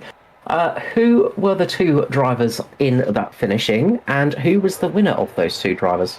In 2003. 2002. 2002. I'm going to go with Michael Schumacher. Mm-hmm. And no, it won't be Jenson Button. Mika Hakkinen. Okay, who would you reckon was the winner? Schumacher. You're wrong on two of the three questions there. It was, of course, Barrichello and Schumacher by by about 0.011 of a second. And of course, it was Barrichello that won the race because Schumacher mistimed his photo finish by a couple of fractions of a second. Well, there you go. I just didn't think that it would have been Barrichello, but there you go. I was wrong, partially wrong. Anyway, let's have a look at the grid. Of course, it is a reverse top 10 here to start this final race of the night. Jeff Connell, Jack Boyd off the front row of the grid, making everything that I just said absolutely useless because it's not a reverse top 10 at all. Paul Mansell, Adam Funzel off row 2. Jared Hughes and Brandon Levin off 3 with Ross Rizzo and Richard Brookfield off row 4. Then John Merritt and Ryan Casher off 5. Maverick Benson, Lachlan Capel off row 6 as we flip over the page. Glenn Boyd, Andrew Hayes off 7, Fit and Leach off 8, Lehman and Hen off 9, Ruwalt and McLaughlin off 10, with Court and Peter off 11, Gray and Roberts off 12. Then it is Buchanan and Johnson off 13, with Luke Fit and Angus Capel off 14, Daniel Cheney and Zach Wentz-Smith off 15, with James Mijok and Mitchell Bolton off 16, Daniel Webster and Rosenblatt off 17, Tim Orty and Derek Orty off row 18. Then it is Hayden Jackson, Dustin Fletcher, Phil Orty, Dale Carpenter, Miles Bond and Ors Akdemir off the final row of the grid. A long old grid to reel off. Well done, Stuart. You're still talking after that one. We get to see a Porsche in the lead for, one of the first times this season in AUSPASS. So that must be nice for you, Stuart. Well, yes, indeed. So we'll just bring up the... keep the guys in the lead of the MX-5s on your bottom corner for you. There will be a small gap between the field, which they did keep during the first race. You can just see it there up on the track map as the overlay is all back up and working now. And it didn't help though, because we did have a spin in turn 1 on lap 1, which meant that it all caught up and there was a lot of damage. But there'll be some drivers looking to resurrect after race 1. Make sure that they're able to have a better one in this one. Will we see one of the Phoenix Smokers-backed cars rise from the ashes and come back from the dead for this race and take a victory? Or will Jeff Connell do it again? We're going to find out in a short time as we are here at Indianapolis Motor Speedway, of course, the greatest track on the planet. Jeff Connell is going to be leading it away again in the Cadillac up at the front. When's he going to drop the loud pedal? That's going to be the question. Of course, when you're starting off here, you do get that little bit of tow behind you, and these Cadillacs that can get a little bit of an advantage from that one, so you're going to want to try and keep it close. There's a bit of a gap between himself and Paul Mansell at the moment. Paul Mansell's going to want to try and close that up a little bit. Green, away we go. Good start for Jack Boyd on the outside. Boyd absolutely nailed that start. Connell's going to have the inside line here. The Cadillacs have to be careful going into turn 1. They are 7 wide going down the front straight. We've got contact. One of the CTC cars is off into the wall. Another one is round. We've got Brendan Levine round as well. A catastrophe at the start. Once again, impact damage there. Those cars trying to get off the track, stay off the track as there's a horde of MX-5s coming through. Can they get through cleanly? It looks like they have done.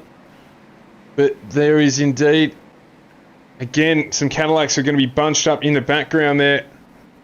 We switched to the blimp. Very difficult to see what's going on, but the MX-5s did get through cleanly. But there was some damage. It looked like it might have been Ross Rizzo who was involved in that one. I couldn't quite see, so apologies if that isn't you, but I think Rizzo might have been involved at the start there. Yeah, Rizzo's a lot of damage on the front of that car. So Rizzo has a lot of damage on the front right. Sorry, front left of that car. He got caught out by Ryan Casher just behind him, just going into the back of Rizzo. Rizzo got spun into the 33, took the Hello Kitty car into the wall, and around it went. And that was the big one that blocked the track and caused a lot of incidents behind him, unfortunately. So a big accident at the front. A lot of cars involved. The biggest ones to get taken out were, of course, Ross Rizzo. Richard Brookfield, Brendan Levine, and Adam Funslow, all of those cars dropped down quite a lot of positions.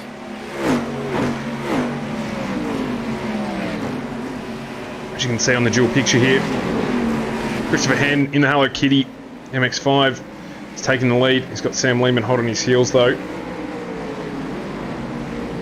The MX-5's managing to get through cleanly, which is a good effort given the number of them. Look at them, they're all just coming down the front straight. A couple of Cadillacs trying to work their way through. More Hello Kitty liveried cars, which are very popular tonight. But the key was they all did get through, and now those Cadillacs, Adam Funzo and Joshua Fit, going to have to try and find their way through that field, because of course it is busy. As around it goes, one in the background, I think that was Hugh McLaughlin, who just lost his way there.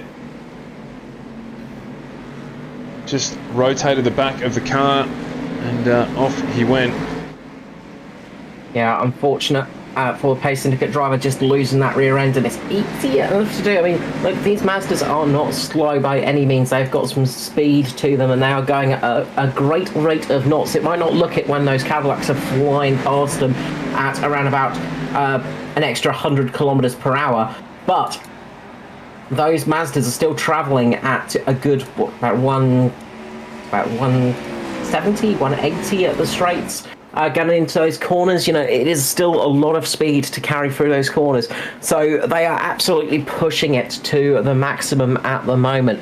Of course, longer race this time round, so the fuel stops are going to be crucial. I think the Cadillacs are going to be really wanting to stay out as long as possible this time round to try and make this one work. Yeah, absolutely they will. So we're just having a look on screen 2, a little bit further back in the pack at Zach Wentz-Smith. He's got Dale Carpenter, Tim Audie, this pack of 5 as they head down towards turn 1. So again, this will be where they'll be looking to make moves. They'll probably end up going 4 wide as there's some jostling in that front trio. Good picture here, you'll be able to see it. They'll just converge down onto turn 1. Of course, it doubles back on itself. So just because you're ahead there doesn't mean you're going to get it done. You've got to slow up, get the car turned in through here. You can see cars everywhere in front. So the pack just quickly goes from 4 to 8. And they're still fighting to see if they can get up a position or 2 here. This is down at the moment in P14 and 15 in class. Certainly no guarantees. Yeah. Not at all. It is a tricky track to pass on, of course, because you do get a lot of double back, especially going through those first set of corners. I don't know if you've done an actual lap of the track yet, Stuart, but it is one of those tracks that is really exciting to drive. It's a very nice track to drive on, this one, and it's one of the more fun tracks to go on as we jump on board with Jack Boyd. So we'll get a good look of the track right here.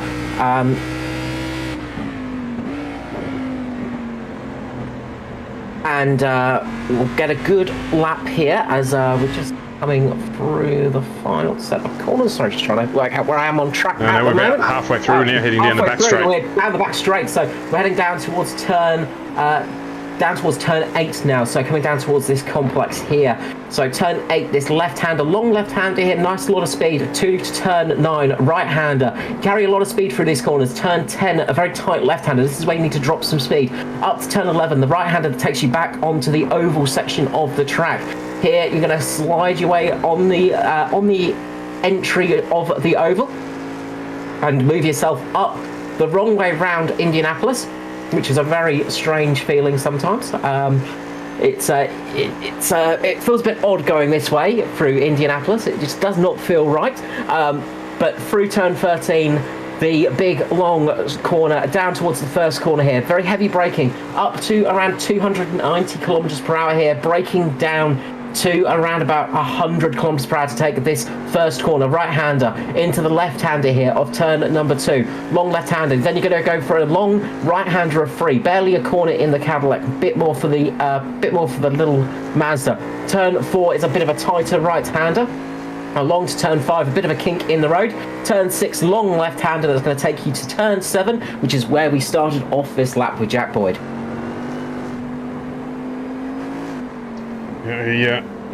good run down there on the front of the Cadillac. As Boyd continues to maintain his lead at the moment ahead of Paul Mansell. Mansell's actually starting to come under some pressure from Jared Hughes behind him. John Merritt in P4, Maverick Benson 5 and Connell in 6. So sort of just Connell dropped down the field there. I'm not sure when that happened. Carly dropped a few places. A bit of a look back for that one, Stuart. So I'll see if I can find out what happened. Hold on. Yeah, I think he might be.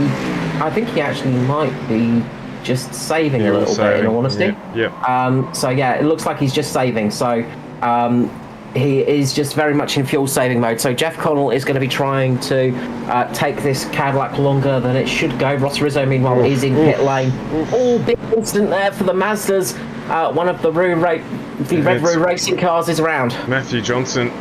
Let's go back and have a look at that. I heard that just in the background there because looks like Mitchell Bolton got caught up in this one potentially as well. So they were running down into turn 1.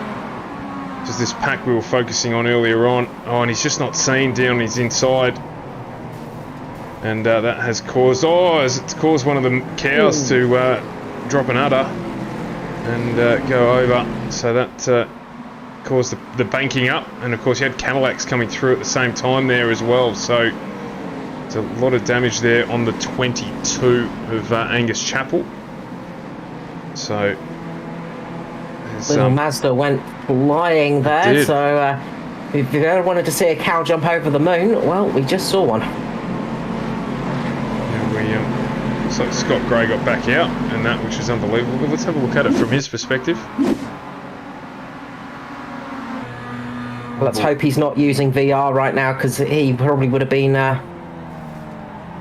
mighty sick with that one. So over we go. Round and round it goes. Where it stops, only a mad cow knows.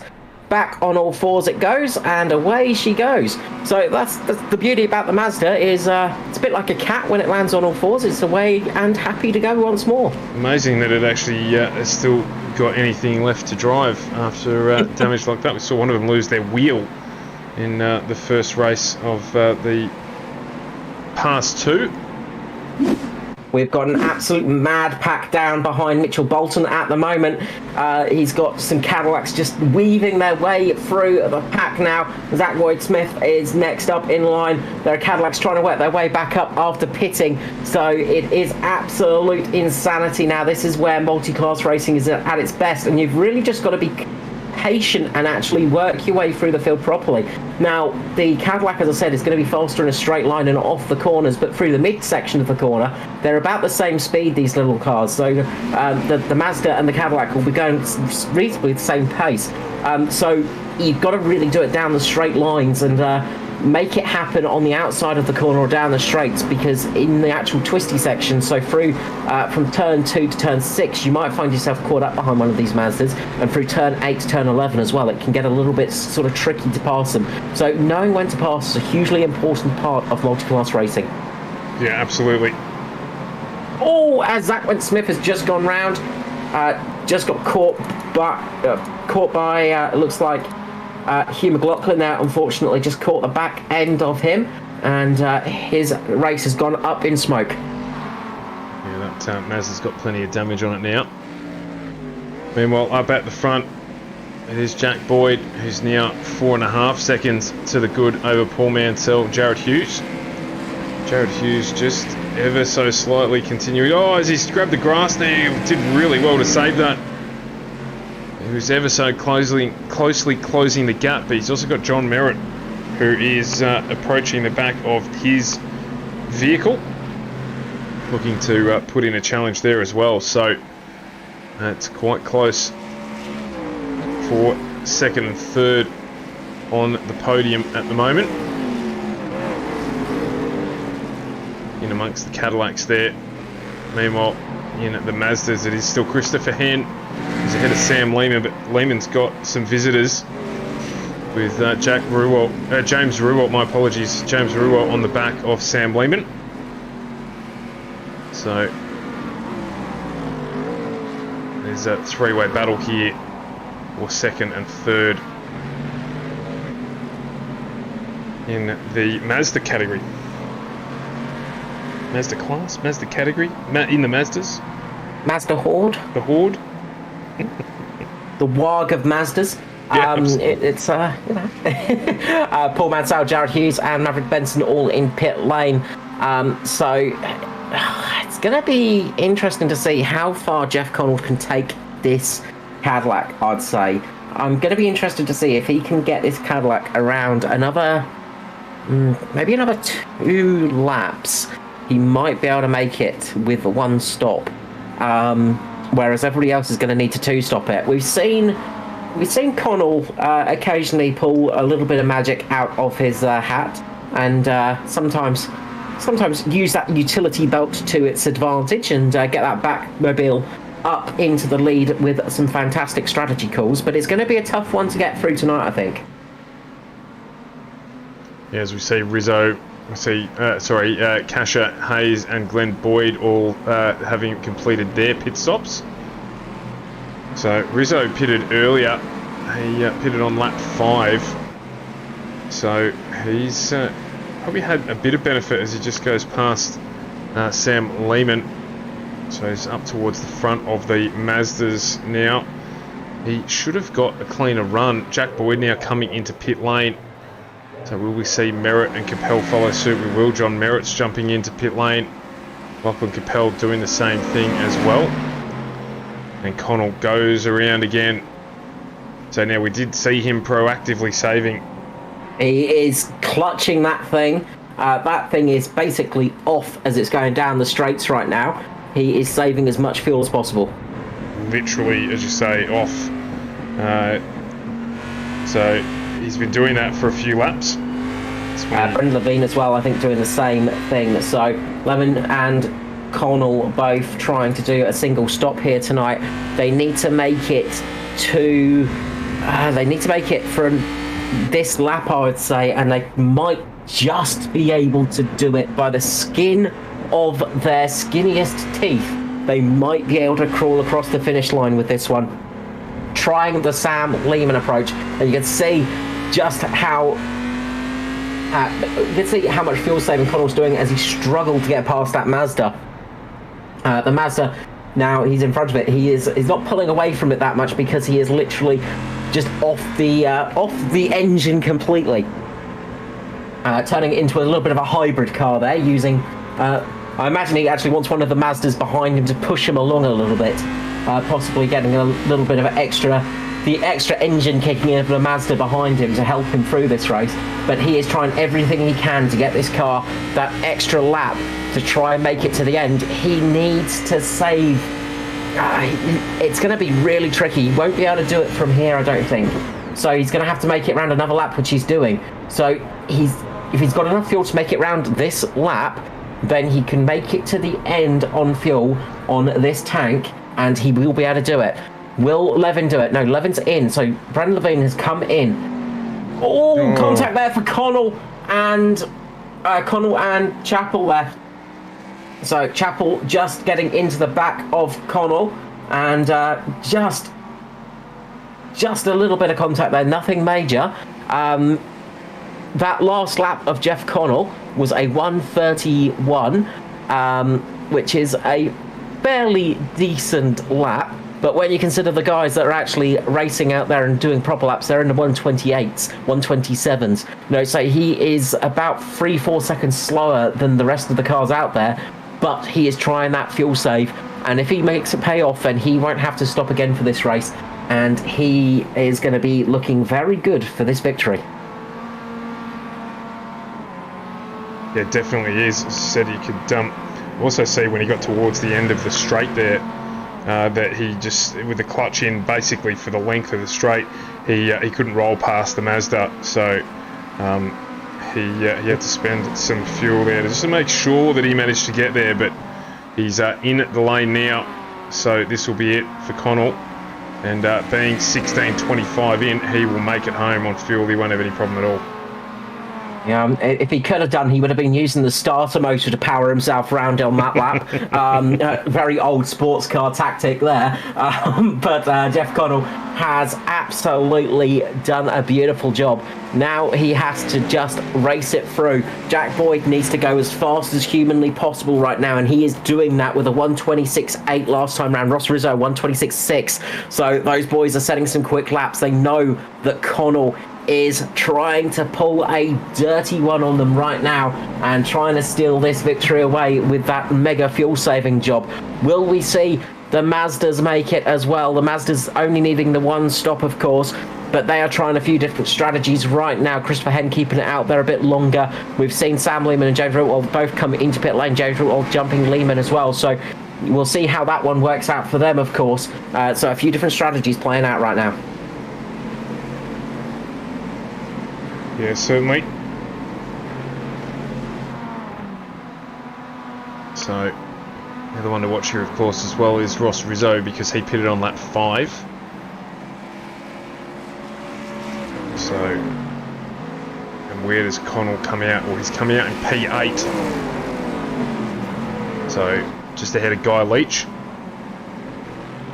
So, majority 2 extra laps they managed to make around. In fact, Brandon Levin, my apologies, bit on lap 10, so he should be fine to the end as well. It's going to be close for him, but they're the two to watch. It could well be that they end up on the podium together.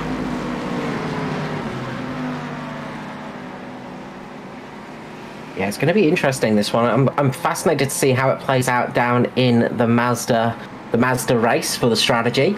I think up in the Cadillacs, I think Mr. Connell has just pipped this one, and that unless we can see an epic fuel save from somebody like Jack Boyd right now, but it would have to be something extremely crazy to make it to the end. I don't think it's possible.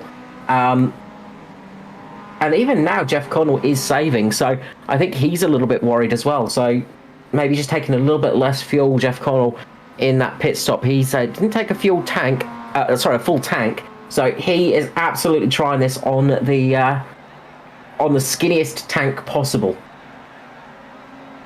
The frugal award, I would say, is going to go to Jeff Connell tonight, because I reckon he will have used only a couple of pints of fuel at least.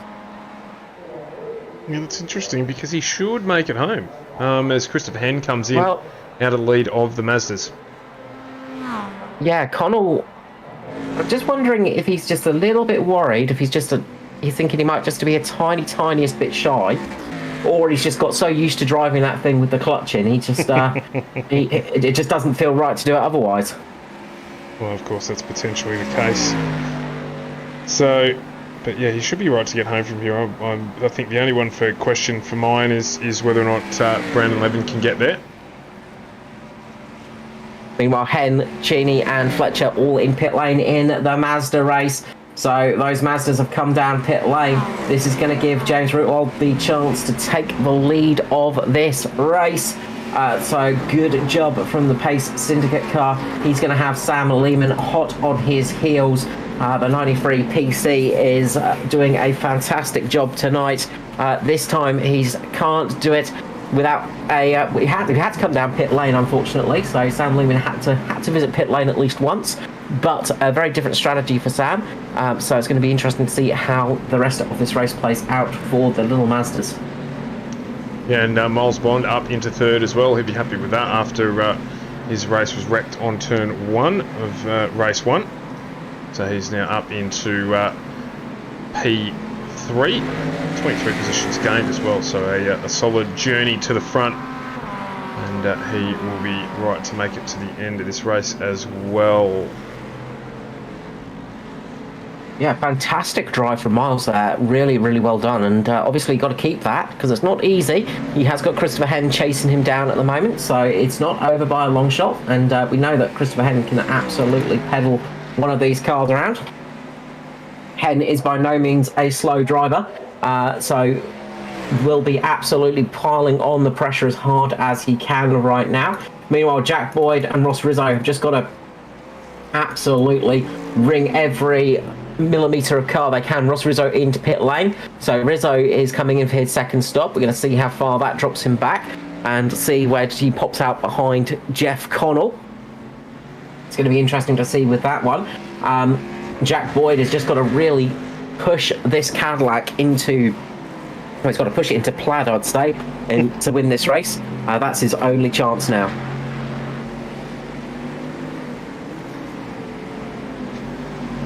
There's Brookfield's in as well, so it's Funslow. So we've got 8 minutes to go. So you're looking around about 5 laps at the most to sort this one out. Yeah, not long now. 7.5 minutes to go. So we are very much getting to the end as the sun sets here in Indianapolis. It's coming to the end of the evening here, so the temperatures will start to drop, the night will start to fade, and we may have actually lost Ross Rizzo.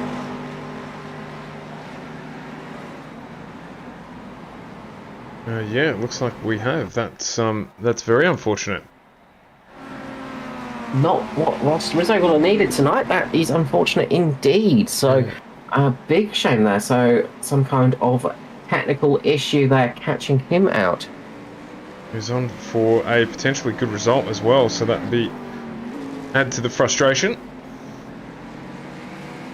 There's Lachlan Capella, Maverick Benson battling away for P4.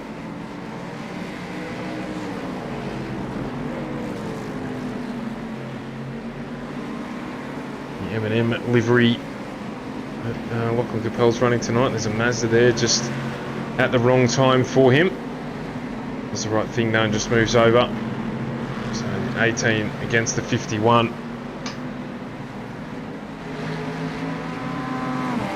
And Jarrett Hughes as well. Looks like he was trying to do it. Ross Rizzo's just jumped in the chat, said he overshot the pit box, couldn't grab reverse. Very unfortunate indeed. That is an unusual one. Some bad luck there.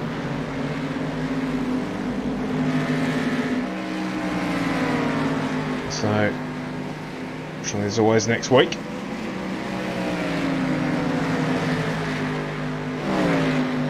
New livery coming out for the Ross Rizzo entry, which we might have up on the stream next week. We have to keep a lookout for that. There's, geez, I'll tell you what, it was really tight there for Maverick Benson to pull up, get that one into pit lane. Interesting as well, Jack Boyd is back in pit lane, so he's doing his final stop. Jeff Connell about to go past. And Jeff Connell doing a fantastic job tonight again, just strategic mastermind that he is, and reads the rules with a fine-tooth comb as well, and will absolutely tweak every advantage he can out of the rulebook. But that's what you need to do when you're racing. Meanwhile, up at the front of the field, we've got a good race going on between Paul Mansell and John Merritt. Those two are absolutely neck and neck at the moment for the lead of this race. Just as the sun is setting, Stuart, I think one more question will be fun for tonight. The 2005 United States Grand Prix saw the final podium for which Formula One team? Jordan. Was indeed. Which driver?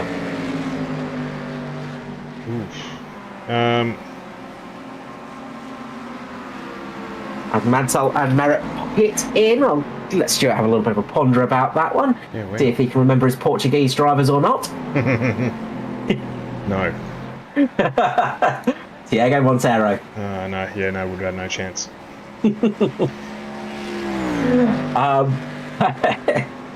I dropped a good hint there. Portuguese drivers, surely. No, not enough. Not enough. Doesn't help me. Jeff Connell takes the lead of this race. He's still fuel, so not quite as aggressively he was earlier in the race. But as I said, I don't think he's got the need to, and I mean, obviously there's only 3.5 minutes to go here. So he's got an 8-second gap back to Jack Boyd. So he won't want to toy around too much. But I don't think he's really got much to save here. I think he'll be fine. Guy Leach and Brandon Levin. So Guy Leach on lap 9, he definitely is going to have to stop, I would say. But Brandon Levin is the one for mine that's borderline. Now Jack Boyd's come out in front of him, so he's not going to be able to do too much about Jack Boyd, you would think, because Boyd has no fuel question at all. So he's just going gung-ho to try and catch up to that car that just left the picture there, which was Guy Leach. So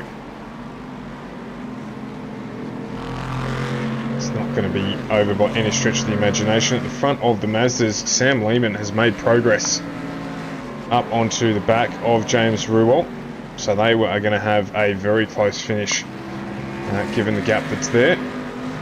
I just want to jump back in the Mazda WAG, the Mazda Horde that we have, to 27th place overall in the 92 of Scotty Gray. We saw that Mad Cow flying through the air earlier on tonight, and it is still in the race, and it is still in the mid-pack of these Mazdas. What a fantastic recovery and save for Scotty Gray. He's battling it out with Alex Cord, I believe. So having a fantastic drive still, and considering he was rolling down the front straight of Indianapolis beforehand, great recovery. Absolutely. Then while up at the front, Guy Leach has jumped into pit lane, so that means that Jeff Connell and Jack Boyd are now first and second. 8-second gap for the lead at the moment. Connell has got a fairly healthy lead. Jack Boyd is setting some faster lap times. Connell is still just conserving that car a little bit, just to make sure it can get home in one piece, and make sure he doesn't have to pay for an extra set of tyres or too much more fuel for it as well, or any other liquids or oils or anything else in that car. And Jeff Connell, the frugal member of the Cadillac team tonight, absolutely using every last pinch of petrol he can. So we'll only have one more lap. This will be it. Jeff Connell will have received the white flag there. It waves, so that may help Brandon Levin out. It will indeed. This is going to give Levin the chance to get home, and he has just got to keep it ahead of Jared Hughes at the moment, who is and John Merritt. John Merritt as well, sorry, yeah. Sorry, my timing screens were a little bit off there. John Merritt, who is absolutely gaining on Levin. So Levin is not home and clear for a long shot. He is very much on the outer limits of fuel for that car. So he is very much on the... very gently press that accelerator pedal. Try not to use too much of the petrol, please, chauffeur, and make it home on as little fuel as possible. But he has got a very fast John Merritt closing in on that final podium position. He's got a gap of about a second, so provided he doesn't cough, he should be okay. Just on board with him now. See, traffic could be a factor as well. Just approaches the back of two Mazdas fighting for position. But it is going to be Jeff Connell who's going to head across and take another win in this series. And what a win it is. He's managed that one to perfection. Jack Boyd just coming around in the background. You can see him there across the line in P2. And Brandon Levin is going to make it with John Merritt just trying to find a way through. The needle there. That was so close indeed, but we have got a race still going on in the Mazdas. It is James Rivold at the moment trying to fend off the ever-fast Sam Lehman, who is going faster than a whippet with dynamite up its bum at the moment, trying to catch up on Rivold and take away the chance of this win for him. Try and get the double tonight. It is an absolute battle here between the two Mazdas up the front, but Rivold doing a fantastic job keeping this car in the lead at the moment, ahead of Sam, who is going to take it out in the Mazda category. We'll just keep our eyes focused on this battle. Still got a way to go here. Just over halfway through the lap. Lehman needs to be on his back as they come around now. This is where you set up for the win. He'll get the draft. I think he's going to be not quite close enough. Yeah, he's just got a bit too much gap here, and it's just going to be tantalisingly close. If Rutwald has mistimed his fuel, he might lose out here, but it is going to be James Rutwald taking the 23 Pace Syndicate Mazda to victory lane tonight. He will be drinking the milk from the slightly shaken up mad cow. Sam Lehman comes home second in the feature race. Absolutely, and Christopher Hen crosses the line there in third, and he had Mitchell Bolton right behind him as well. So a close finish in the Mazdas, as you would expect. And I think that'll be Sam Lehman's first round win in AUSPASS as well. So he'll be wrapped with that, with a win in race 1, with a cough and a splutter, and a second in race 2. Sorry, Christopher Hen just getting that P3 on the last corner there. Absolutely perfectly timed. Castro Nevis-like move from Christopher Hen to take the final spot of the Mazda category, the Mazda run, the Mazda class. Yeah. Taking out the AM win in the Mazdas at least, but also taking P3 in the Mazdas. So great job there from Christopher Hen. But that gave him the win in the amateur class of the Mazdas over Mitchell Bolton. So great job from him. James Rutwald got the pro in that class. Jeff Connell, of course, taking the win for the pro in the Cadillacs. Cadillac, that's the word I'm looking for, thank you. And Ryan Cash are taking out the AM class in the Caddies. So that well, both of those races in the Mazdas were fantastic, and the Caddies, the guys did a great job managing the traffic there as well. So got to be happy with both of the races we saw there. Pass 2 was fantastic as well. So we'll see how that all fares. Just waiting on the drivers to jump in to the green room here. Got the guys from the Mazda category. Hopefully Sam Lehman hasn't forgotten that he needs to make his way down.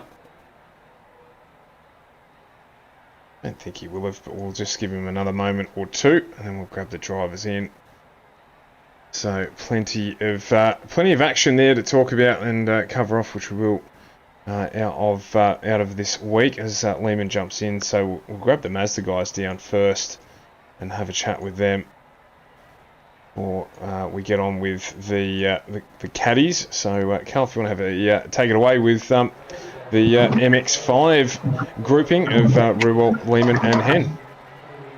Yeah, absolutely. So we will start off with a great drive for taking out the amateur class in the Mazdas and P3 in the class. Mr. Christopher Hen, congratulations on that very close finish at the end.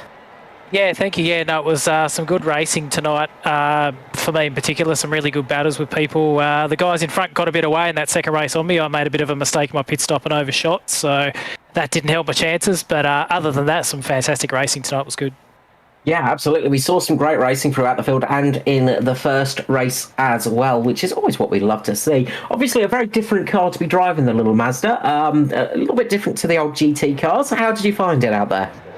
It was good. It's good they move around quite a lot, so that's always enjoyable, and you can kind of chuck them around a bit, and particularly once the tyres warm up, they don't slide too much, so you can kind of just be aggressive and then just make sure you can still use all the track. But they do get grip limited pretty easily around here with some of those kind of medium speed corners. But yeah, good fun, and obviously, yeah, the newer generation cars just the full paddle shift now, so no clutch or anything involved. So yeah, that was pretty much the main reason for my choice, because it was kind of the closer, I guess, match from the GT3 cars out of the two on offer this week. Oh, look, it's a good little choice. That move on Bolton at the end, really nice job from yourself. Were you planning that one from the prior lap, or were you feeling he might have just been a bit too far away? Did that one, was that a pre-planned attack for that final straight, or was it just a bit of luck on your side? I think it was the latter, actually, because the previous lap I actually ran wide and lost. I was right behind him and then lost a good 6, 7 tenths. So I was trying to make it up on the last lap to get close enough to do that. But my first plan was actually to pass him the lap before, and then because I thought if I can pull half a second on him, he probably won't pass me before the line. But I'm not sure. He might have actually had a bit tight on fuel, might have had a fuel cough at the end there that got me. I didn't think I was going to get him. So it kind of turned into the last lap desperate, but it worked out this time. No, absolutely. Look, great job for yourself. And look, you must be pretty stoked with getting the AM win in class as well. Yeah, absolutely. I didn't actually think I was going to be that quick here. I haven't driven the Mazda in quite a while, and I think this is the first time I've driven the latest generation one. So I was pleasantly surprised, particularly after qualifying not being so great back in 13th. So I'll certainly take that one and hope I can keep the momentum going for the next few weeks. Congratulations on that one. Before I let you go, the usual thing of shout out and love to sponsors. Yeah, absolutely. Again, to all the admins and the guys, putting on the series and doing all the hard yards and chucking up test servers for us and everything. Thank you very, very much. And to the ILEC Motorsport guys, thank you, for always helping me out through the races with chats and things. Much appreciated. Congratulations, Chris. Have a good night. And once again, congratulations on the podium. Yep. Thank you very much, Carl. Much appreciated. And thanks, guys, for putting the stream on. Always much appreciated. Right, next up we will head to P2 in the second race, but a winner of the first race, a thief in the night, the fuel saver extraordinaire, the man that timed it to perfection, Mr. Sam Lehman. Congratulations on the P2 and, of course, the win in that first race. Thanks, Carl. You're probably giving me a little bit too much credit for fuel saver extraordinaire. It was roll the dice and see if it sticks, and it stuck, so I'll take it. It worked out pretty much to perfection for you, didn't it, that one? Oh, it was coughing coming out of the last corner on the road course, and I still had to get around the whole bowl. So, but I figured the guys might have been still a little way behind me, so I just kept the foot in it and hoped, and we got there. It just shows how fuel efficient these Mazdas are, obviously. A great advertisement for them. Obviously, second race, a really good, strong finish again for you. Obviously, good starting position as well up front. But you had a really strong race here tonight as well in the second race, and had a good battle with Rewolver up in front for you. Yeah, it was a good one. To just sort of at the start of the race, I sort of got into Henny slipstream, and I didn't really want to be battling with the guys because this. And racing Mazdas is all about, especially on these big tracks, is all about the toe. So if you can run with a fast guy and break the toe to the guys behind you, then you've got that buffer. So I didn't really feel the need to sort of push Henny that hard. We just needed to get that gap to the guys behind, and it sort of worked. And when we went in for the stops, I came out behind James, and it was kind of the same deal. Just keep that buffer to the cars behind, and I thought I'd have a go at him on the last lap, but I got a shock and run out of the last corner, so all credit to him. He drove a great defensive race. Look, really good job tonight, of course. First win of the season for yourself earlier on tonight. First of many to come, I expect. Well, he's hoping. I've always been pretty handy in the MX-5, so we'll jump back in the GT cars next week, and it'll probably be business as usual back down in the midfield, but I'll take the ones that come my way when I can. We just need Mazda to enter a GT car for you. Before I let you go, Sam, the usual thing of shout out and love to sponsors. So all our wonderful series sponsors, simrigs.com, Unreal, CTC, Echuca Toyota, HJ Plant Repairs, Phoenix Smokers, 93 to PC, and Index Designs. All amazing people. Thank you so much, Sam, and of course, big thank you for all you do with the series. A well-deserved podium and win for yourself tonight, and hopefully we'll get you back in the booth soon. Thanks, Carl.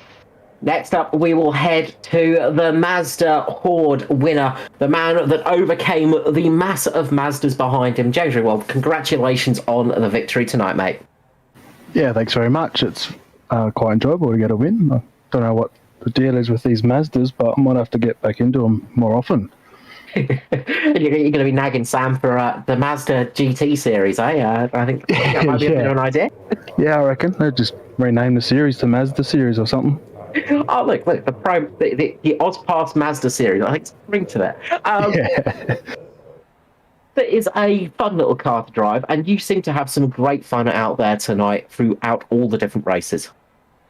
Yeah, look, it started off in the first race, bit of carnage, as this series is. You know, lap one, it's all good. Got back on the train and decided to just feel safe and try and do the no stop strategy, and yeah, just managed to pull it off like Sam did. So I jumped from 15th or 16th up into 3rd at the end, so pretty cool. Yeah, I was about to talk about that first race, because you crossed the line with 3/4 of a Mazda left. Obviously took a little bit of damage in that first one. Yeah, I had damage, bent steering, so I was down on top end speed as well, so I was using extra fuel while trying to save at the same time, so it was an interesting combination. No, look, a really good job on that fuel saving, and especially with damage, that's not the easiest thing to do sometimes. But you managed to pick your way through in that first race, and then that second race, you seem to have it absolutely planned to perfection. Yeah, I was very surprised that I come out, got the undercut on Sam, so it was sort of half a race of following behind with a very similar mindset to Sam, just not really wanting to battle, just cruise and wait to do the battling at the end. And yeah, then I come out in the lead, and it was all about not making any mistakes. So it was great racing, and he definitely kept it honest by getting up behind my bumper, and some of the faster traffic was causing havoc, but we got away with it. So thanks for the race, Sam, and thanks for putting her on the broadcast and everything, boys. You're quite welcome. And before I let you go, quick shout out to the sponsors and your team. Yeah, shout out to the series sponsors as always. Sam for putting on the series, the Pace Syndicate boys, Miles, Hugh and Dave that were in tonight. It was good fun. Had some good qualifying tow battle sort of things going on. So shout out to and Kyle Stevens, who runs our team as well. So shout out to him. Congratulations again, and look, hopefully we'll catch you back in the booth soon. Yeah, thanks guys. Have a good night. Okay, next up we will head to the victor of the Cadillacs, the man in the black car, the man in black himself, Mr. Jeff Connell. What a fuel save from yourself tonight, Jeff. Yeah, it was pretty boring doing the fuel thing in the second race, but it worked, so yeah, take that. I'm pretty sure if you could run it off a starter motor, you would have been in that second race. Yeah, it's pretty tight towards the end of that first stint, but it worked out all right, luckily. So, but the first race was a flat-out sprint, and traffic sort of went my way in that. So, it was good fun. Oh, sorry, excuse me. Obviously, taking out the double tonight, you must be pretty pleased with that. Yeah, it's pretty surprised. Like I put a new sim together late or the last few days, and then just got a tiny bit of practice in. I never drive these Cadillacs, so pretty shocked really. But I'll take it. Did I hear you correctly? You just put a new sim together. Does this mean that you have retired the old wheel? Yeah, mate, I've ditched the Logitech, so it just being so used to that, getting something better, it's like starting again, and all the cars feel completely different. So yeah, pretty surprised to win. Oh look, we are all in trouble now. Jeff Connell has got new gear. That is a scary, scary prospect. Obviously, the gear does not make the man makes the gear. But I imagine once you tame that gear completely, it's going to be pretty devastating for us all. Yeah, the brakes have helped a bit straight away, but just struggling with the steering wheel. Like the brakes are pretty simple to get set up, but the steering wheel, there's 10 million settings, and just trying them on different cars. And like I know when I jumped in the GT3 car, I was much slower with the new setup. So there's still a bit of work to do. Oh look, a great job, and look, even on a new sim as well. You've christened it well. You can't get much better way to christen a new sim than getting 2 race wins in the AUSPASS series. Yeah, dream start. But yeah, the outright pace wasn't quite there. Like you saw in quali, I was a bit off. But yeah, it was nice and consistent in the race, especially with the new brake. So that's what I was looking for. No, look, a fantastic job from yourself. Obviously, we know your car's a bit barren, and it's the black car out there. But it's the usual thing of shout out and love to anyone you'd like tonight, including any sponsors or anyone else. Really, your choice. Yeah, no sponsors yet, but yeah, thanks everyone that helped me put the sim together, and series sponsors, helping with this series. So thanks to them, thanks to Sam and Matt for running the show. Like, it's pretty awesome to turn up every week and do what we do, and you guys put together a really good broadcast as well. So yeah, it's good fun. Thank you so much, Jeff. Look, I hope we'll catch you back up here in booth very shortly. Hopefully you'll be able to christen that new sim with a GT3 win next time. Oh, I got some work to do going off the testing yesterday. I got some work to do for that, but yeah, it's been good so far. Congratulations once more. Stuart, we are done here for tonight at Indianapolis. Another fantastic race in the AUSPASS series. It never fails to deliver. No, absolutely not. It's a cracker, and once again, looking forward to getting back into the GT3 product next week and getting into the second half of the series, Mid-Ohio, one of my favourite tracks. So looking forward to seeing how that one plays out. But of course, we've got a little bit to come before that with the ANSCAR Thunder Series coming to a conclusion tomorrow night, and then we have the penultimate round of the chase in the Cup cars as well. So as our year continues to wind down, Carl, and looking forward to both of those races. So back here tomorrow night, FGM eCars, your E-Place for Pace, 7:45 p.m. Thanks for those of you who tuned in tonight. We will see you tomorrow night back on the stream. Thanks for watching.